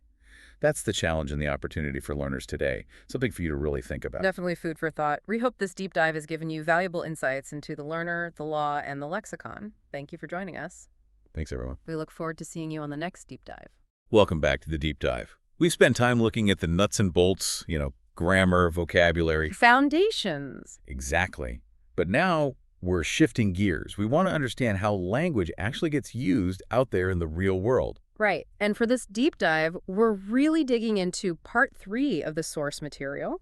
This is where the rubber meets the road, focusing on the 4 key skills and, crucially, how we assess them. Okay, so that's our mission. We're tackling listening, reading, speaking, and writing, chapters 13 through 16, and then capping it off with assessment in chapter 17. And it's important to say up front, applied linguistics, especially here, isn't about finding simple yes or no answers. It's messy. It deals with the brain, with society. Lots of gray areas. But that's what makes it interesting, right? Exploring that complexity. Definitely. Expect different viewpoints, even some controversies. That's the nature of the field. And before we jump into skill number 1, there's a really big idea we need to get on the table first. It kind of frames everything. Oh, no, absolutely critical. We talk about listening, speaking, reading, writing separately. We put them in neat boxes for studying them. Yeah, it helps us wrap our heads around it. But real communication, it's almost never just one skill in isolation. It's integrated.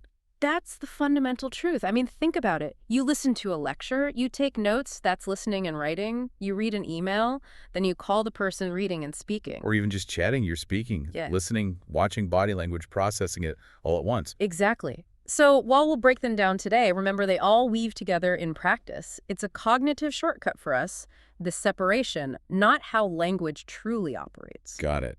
So keep that integration in mind. Where should we start? The receptive skills. Let's do it. Listening and reading, decoding and interpreting. Okay, listening, chapter 13. I think the old school view, maybe what most people still think, is that it's passive. You just absorb the sound. Like tuning a radio. Yeah, that view held sway for a long time, but modern research has completely turned that on its head. Listening is now understood as incredibly active. Active. How so? It's interpretive. It takes serious cognitive effort, just as much as speaking, sometimes even more. You're not just receiving, you're actively constructing meaning, dealing with ambiguity, filling in gaps. So you're building the message in your head, not just downloading it. How does that building process work? What are the models? Well, the 2 main models are bottom-up and top-down processing. They work together, ideally. Okay, break those down. Bottom up first. Bottom-up starts small.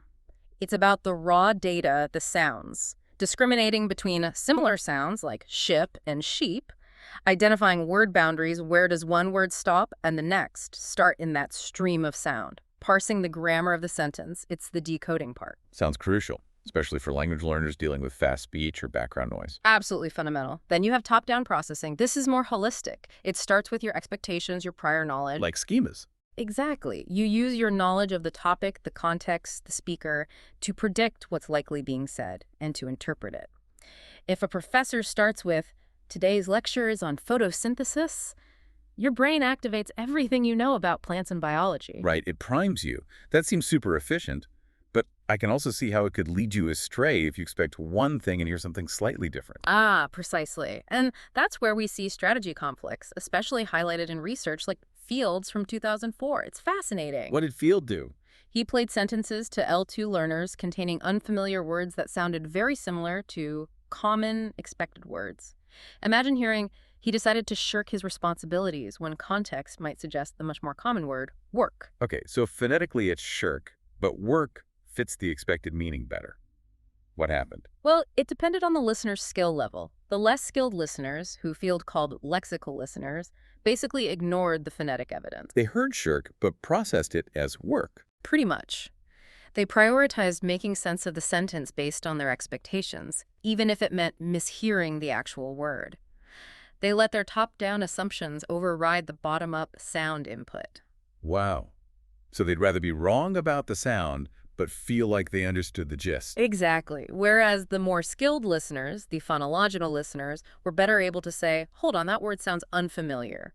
They could identify the sound accurately, even if they didn't know the word, and try to figure it out or flag it as unknown. That's a huge difference. It suggests just focusing on guessing meaning from context isn't enough if your basic sound discrimination is weak. It really highlights the need for both. You need the decoding skills and the context skills working together. Over-reliance on expectation is a trap if the bottom-up skills aren't solid. And that reliance on expectation brings us back to schema theory. You mentioned it, the prior knowledge. How is that knowledge structured? Researchers usually talk about two main types. First, content schemata. That's your background knowledge about topics, history, science, cooking, whatever. The more you know about earthquakes, the easier it is to understand a news report about one. Makes sense. You have a mental framework already. Right. The second type is rhetorical schemata, sometimes called formal schemata. This is your knowledge about how different kinds of discourse are typically organized. Like knowing how a joke usually works, or the typical structure of a scientific paper. Exactly. Or the predictable stages of a personal story, or the flow of a sermon. Knowing the genre helps you anticipate what's coming next: introduction, main points, conclusion, etc. It makes the listening process much more efficient. So, again, what you bring to the listening task is almost as important as the input itself. Yeah. I bet that's even more true for reading. Oh, absolutely. Reading, covered in Chapter 15, adds another layer of complexity because the input is visual, not auditory, and often more densely packed. Researchers talk about 3 levels of processing happening at once. 3 levels for reading. Okay, what are they? Level 1 is the basic linguistic processing. Recognizing letters, mapping them to sounds implicitly, recognizing words super fast, understanding the sentence grammar, the syntax. The decoding, but for text. Right. Level 2 is comprehension building. This is more strategic. Monitoring if you're understanding, creating a mental summary of the text as you go, making inferences to fill in gaps the author didn't explicitly state. And the third level sounds like the heavy lifting. It often is. Level 3 involves your general cognitive resources. Things like your working memory, how much information you can juggle at once, your motivation, and crucially, something called inhibitory suppression. Inhibitory suppression, what's that? It's your brain's ability to ignore irrelevant information. Like when you read the word bank, you need to suppress the riverbank, meaning if the sentence is about money. Efficient readers are good at quickly shutting down those irrelevant meanings. Ah, I see. And that cognitive load, juggling all 3 levels, must be where L2 readers often struggle, especially if the basic linguistic processing is slow. That's the core issue. It leads to Alderson's famous question from way back in 1984. When an L2 learner struggles with reading, is it fundamentally a reading problem or a language problem? Meaning, do they lack general reading strategies, or is their basic knowledge of the second language just not strong enough? And the consensus is, for most learners, it's overwhelmingly a language problem. Slow word recognition, limited vocabulary, difficulty parsing complex sentences. These linguistic limitations are the main bottleneck. Which leads directly to the language threshold hypothesis. Precisely. The idea is there's a minimum level, a threshold of L2 proficiency in grammar and vocabulary that a learner needs to reach before they can effectively use the higher level reading strategies they might already have from their first language. So if you're below that threshold, all your mental energy is just spent decoding the words and sentences. Exactly. There's simply no cognitive capacity left over for things like summarizing, inferencing, or critical analysis. Your working memory is maxed out. That's huge for teaching. It means trying to teach high-level reading strategies to learners with weak L2 foundations is, well, probably not going to work. It suggests you need to build that linguistic foundation first, or at least alongside strategy instruction. And we know specific linguistic areas are key predictors. Morphological knowledge, understanding prefixes, suffixes, roots really helps, especially with academic texts full of complex words. Makes sense. And the sources point to grammar as being particularly powerful. Hugely powerful. Meta-analyses looking across many studies found a really strong correlation, about few $8.55 between L2 grammatical knowledge and L2 reading comprehension. Wow, 0.85 is a massive correlation in social sciences. That really underscores grammar's role in understanding not just producing language. It absolutely does. And beyond grammar, understanding discourse knowledge, how texts are typically structured, also makes a big difference. Research using things like discourse structure graphic organizers. Like visual maps of a text organization. Yeah. Training students to recognize those patterns, like problem solution or compare-contrast structures, led to better reading performance, not just on similar texts, but even when applying the skill to new text types. It shows that awareness of structure helps comprehension significantly. Okay, we've decoded the input skills. Now let's flip it, creating language, speaking and writing, the productive skills. Right, moving from interpretation to performance. And with speaking, chapter 14, the first big shift is moving away from thinking about perfect, isolated sentences. Like in grammar books? Exactly. Discourse analysis forces us to look at the utterance in its real social context. Spontaneous speech isn't neat, it's dynamic, it's interactive. Which means it's full of things that look like errors if you just transcribe it cold. Pauses, ums, restarts. Absolutely. Those online processing features, fragmentation, hesitations, fillers like or, self-corrections, they aren't mistakes. So they're natural byproducts of thinking and talking in real time. As Abercrombie famously said, we speak with our vocal organs, but we converse with our entire bodies. It's a physical, social act. Even longer stretches of talk, like telling a story, seem to follow unwritten rules, don't they? They do. Lebov and Waletsky's work on narrative structure back in the 60s was groundbreaking. They showed that even spontaneous stories about personal experience tend to have a predictable overall structure. A structure for just telling someone what happened to you. Yep. Usually it starts with an abstract, a quick summary like, you won't believe what happened to me yesterday. Yeah. Then the orientation setting the scene, who, what, when, where. Okay, got it. Setting it up. Then the complication, the series of events that lead up to the main point or problem. After that comes the crucial evaluation. This is where the storyteller signals why the story is important or interesting, their attitude towards it. It builds suspense. The point of the story. Right. Then the resolution, what happened in the end, how the problem was resolved, and finally a coda, which signals the story is over and brings things back to the present, like, and that's why I never lend my car to anyone anymore. Knowing the structure helps speakers organize their thoughts and helps listeners follow along. That's fascinating. But most conversation isn't just telling stories, it's back and forth. How do we manage taking turns so smoothly? Turn-taking mechanics. It's an incredibly efficient system, mostly subconscious. Turns are usually acquired in two main ways. Nomination, where the current speaker picks the next one. What do you think, Sarah? Or, more commonly, self-selection, where someone just starts talking at a natural transition point. And how do listeners show they're still tuned in without actually taking a full turn? Those little ahas and nods? Exactly. Those are back-channel responses. Yeah, right. Head nods. They signal continued attention, agreement, or understanding, encouraging the speaker to keep going without actually interrupting the flow. They're vital lubricants for conversation. And the basic units of exchange are those paired terms. Adjacency pairs. They set up strong expectations. Greeting demands a greeting back. Question expects an answer. Invitation expects acceptance or rejection. And when the expectation isn't met smoothly, like refusing an invitation. That's a dispreferred sequence. The key thing is that dispreferred responses, like refusals, disagreements, corrections, usually require more linguistic work. People tend to hesitate, apologize, give elaborate justifications. To soften the blow. Save face. Precisely. It shows how social considerations are woven into the very structure of conversation. Now, shifting to the actual sounds pronunciation, it's more than just individual consonants and vowels. Right, the music of the language. Exactly. The suprasegmental features stress, rhythm, intonation. These prosodic elements often carry more meaning than the individual sounds themselves, especially in English. Getting them wrong can cause major misunderstandings, even if every vowel and consonant is technically perfect. Can you give an example of stress changing meaning? Sure. Take, she bought the car. Stress on bought implies she didn't rent it or steal it. She bought the car. Stress on car implies she didn't buy the truck or the bike. Typically, content words, nouns, verbs, adjectives get stressed, while function words, articles, prepositions are reduced unless they carry specific contrastive meaning. So teaching pronunciation needs to go way beyond just minimal pairs of sounds. Way beyond. And we need to remember the difference between phones and allophones.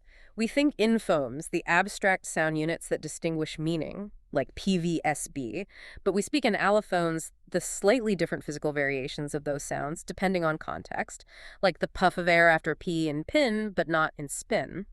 Learners need to handle speech as it's actually produced, with sounds blending together, not just isolated dictionary forms. Okay, that gives a really rich picture of speaking.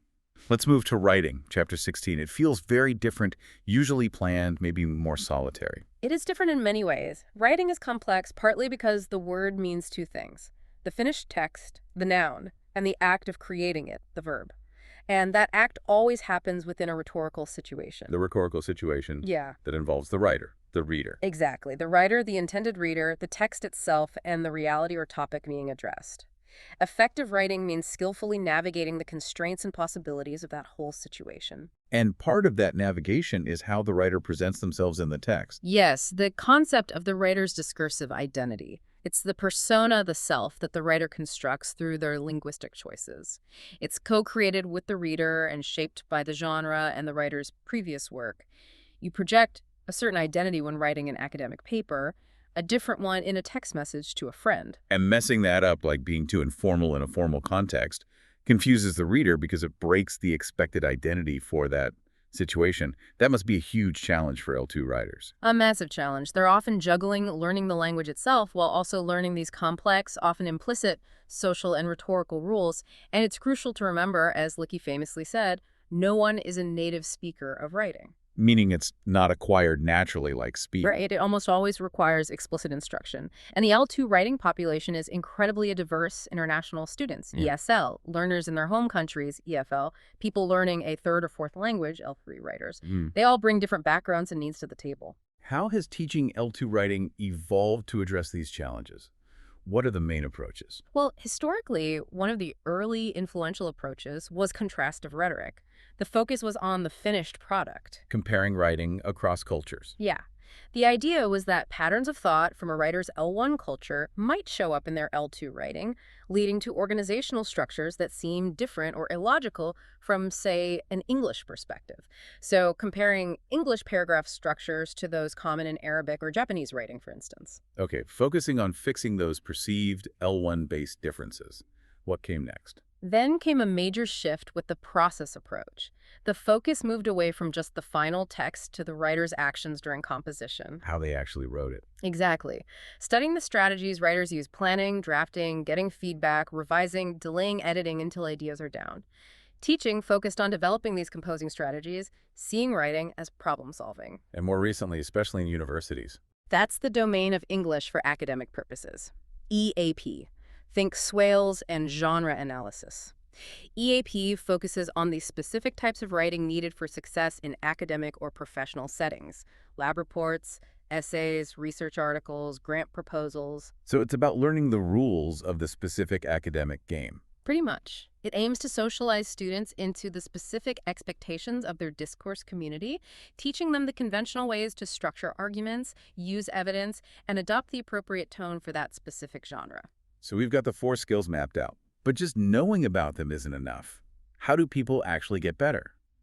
This brings us to learner strategies, right? Back to chapter 10, but connected to these skills. Absolutely. The sources really emphasize this. Aptitude and motivation are great, but they don't guarantee success. Learners need to be active, strategic participants in their own learning. Okay, so what kinds of strategies are we talking about? How are they categorized? Generally, they fall into 3 broad categories based on function. First, cognitive strategies. These are the direct mental actions you take to learn and remember stuff. Like what? Flashcards? Could be. Or things like breaking down long words into parts, trying to make a mental image of a new vocabulary item, consciously linking new information to what you already know, summarizing. It's the hands-on mental work. Okay, cognitive is the doing. What's next? Second, metacognitive strategies. This is crucial. It's thinking about your thinking, managing your own learning process. Like being your own project manager for learning. Exactly. Planning your study time, setting specific goals. I'll learn 10 new words today. Monitoring your understanding. Am I actually getting this or just reading the words? Evaluating how well a strategy worked. Did those flashcards help? Why or why not? It's the oversight function. Right, steering the ship. And the third category? Effective social strategies. Language learning can be stressful, and it's inherently social, so these strategies deal with managing your emotions and interacting with others. Like giving yourself a pep talk before speaking. Yeah, self-encouragement, using relaxation techniques if you feel anxious, but also actively seeking out chances to talk to people, asking for clarification when you don't understand, working with peers, getting feedback. Managing the emotional and social side is key. So these broad types, cognitive, metacognitive, social affective, they apply across the board, but also translate into specific tactics for each skill. Definitely. For speaking, useful strategies include things like consciously asking questions to stay involved, using circumlocution, talking around a word you don't know, using synonyms or descriptions. Instead of just stopping dead. Right, keeping the conversation flowing, or practicing new sentence structures in different contexts. Yeah. For writing, effective strategies involve things like outlining before you start, rereading what you just wrote before adding more, deliberately revising for clarity and organization, not just fixing grammar errors. Makes sense. What about vocabulary strategies? That seems fundamental to everything. The sources highlight a few key ones. They name 4 major ones, often ranked by usefulness or frequency. Number 1, and potentially the most powerful for sheer volume, is guessing meaning from context clues. Just figuring it out from the surrounding words. Yes, but there's a huge caveat here. This strategy only really works if you already know most of the words in the text. Oh, how many? Research suggests you need to know 95 to 98% of the words around the unknown word to have enough context to make an accurate guess. Wow, 95 to 98%. That's incredibly high. So if you're reading something where, say, 1 in every 10 words is new, trying to guess is basically pointless. Largely, yes. You just don't have enough comprehensible input around the unknown item. Your cognitive load is too high just trying to piece together the basics. It links back to that language threshold idea in reading. Okay, so guessing from context is powerful if the text is at the right level. What are the other main vocab strategies? Number 2 is deliberate study, often using things like word cards or vocabulary notebooks. Focused memorization. Third is using word parts, recognizing prefixes, suffixes, roots to puzzle out meaning. And fourth is dictionary use, both bilingual and monolingual. So a mix of encountering words naturally and focused study seems best. Right. Which brings us neatly to the final piece, assessment. Chapter 17. This is where things get really high stakes. Test scores affect lives, university, jobs, citizenship. Yeah, the pressure's huge. So how do we know if a test is any good? What were the traditional benchmarks? Traditionally, there were 3 main technical criteria. Validity, does it measure what it says it measures? Reliability, does it give consistent results? And practicality, is it reasonably easy and affordable to administer and score? Validity, reliability, practicality. Oh, okay.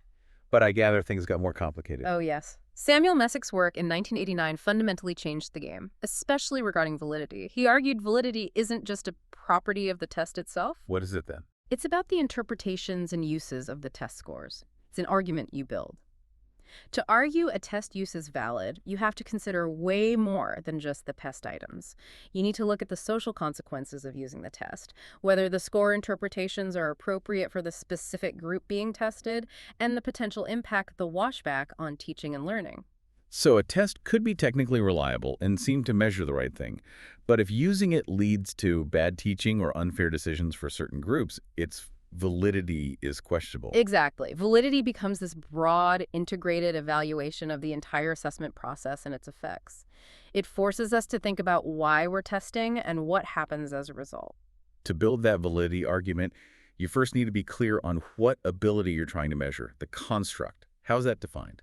There are 2 main philosophical camps here. The ability approach sees the construct like reading ability or grammatical competence as a stable internal trait of the person, kind of context independent. Like an underlying skill level. Right.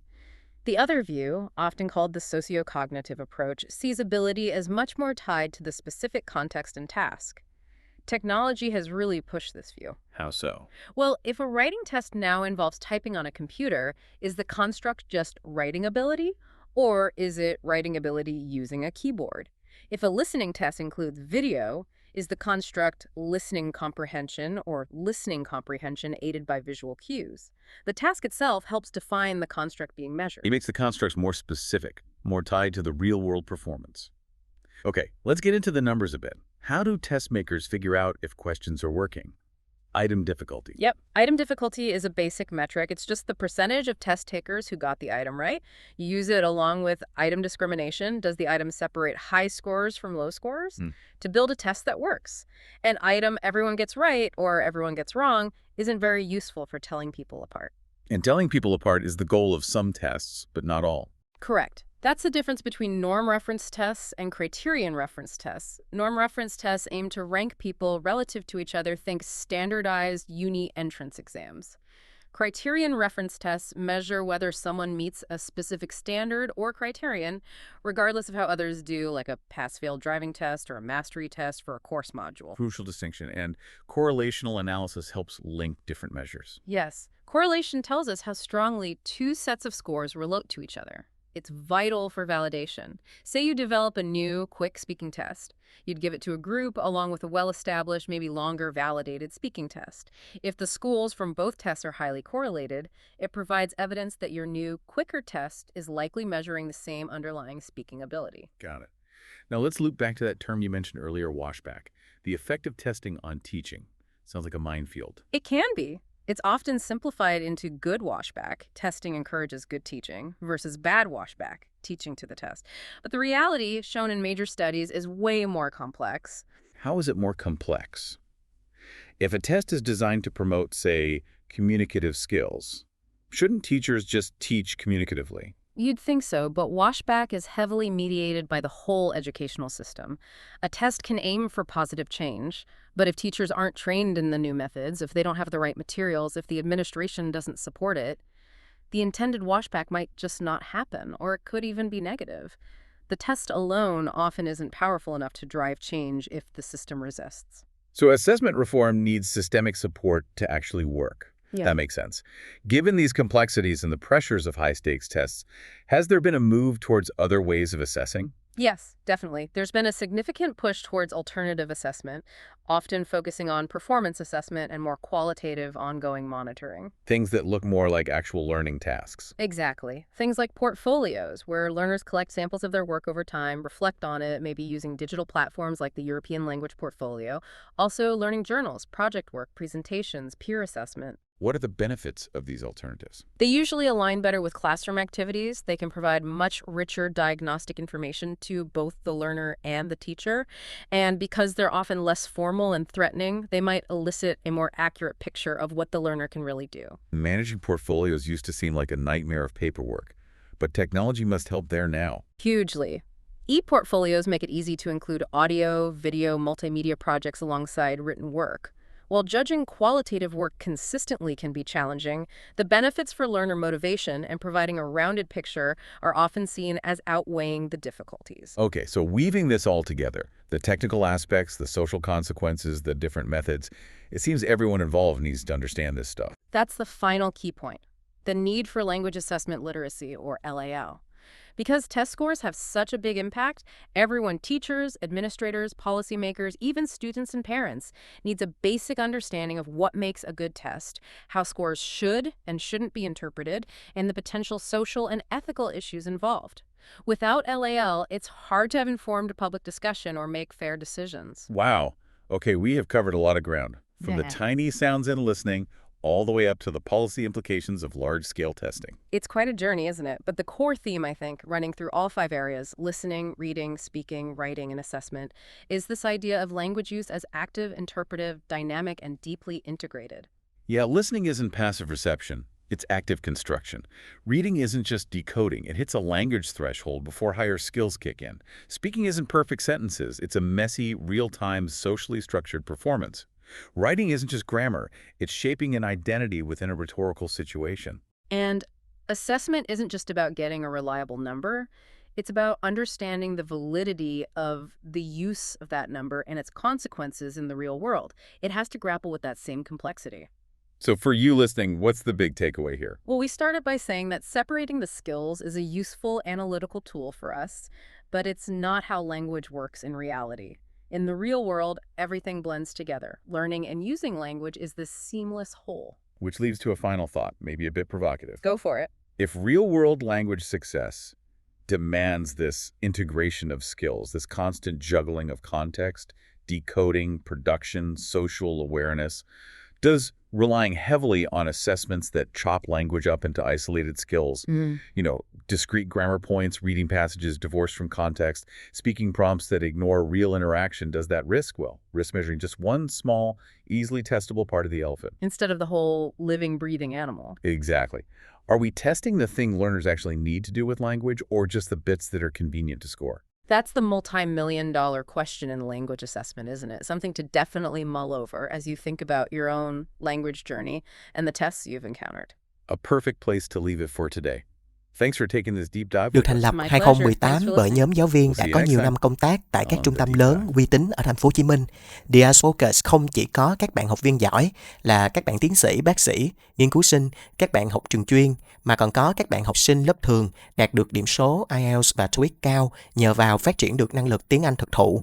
Khác biệt với các trung tâm lớn, đông đúc, dùng chung một quyển giáo trình rập khuôn cho hàng ngàn học viên, lúc đi thi gây nhàm chán cho giám khảo chấm điểm. Đa số các chương trình online hay học trực tiếp tại thành phố Hồ Chí Minh của IELTS FOCUS chỉ tầm 3 đến 7 học viên, dễ dàng theo sát các bạn, giúp tối đa hóa điểm số nhờ tích hợp nhiều phương pháp trong suốt quá trình giảng dạy. 100% lớp học luyện đề được hướng dẫn bởi thầy Quốc Khánh, IELTS 8.5, Reading 9.0, Listening 9.0 và không có band điểm nào dưới 8. Các bạn có thể theo học tại quận 6, quận 2, quận 9 và quận 11. Nếu các bạn ở xa, có thể chọn hình thức học online, giáo viên vẫn có thể theo sát được các bạn vì sĩ số lớp vừa phải. Waves rolling in so slow. Trust the tide, let go. Ooh, yeah. Deep blue, take me home. Feel the calm in my soul. Stars above guide me right. Moonlight whispers through the night. Ocean breath, pure and true. Every wave brings me you. In the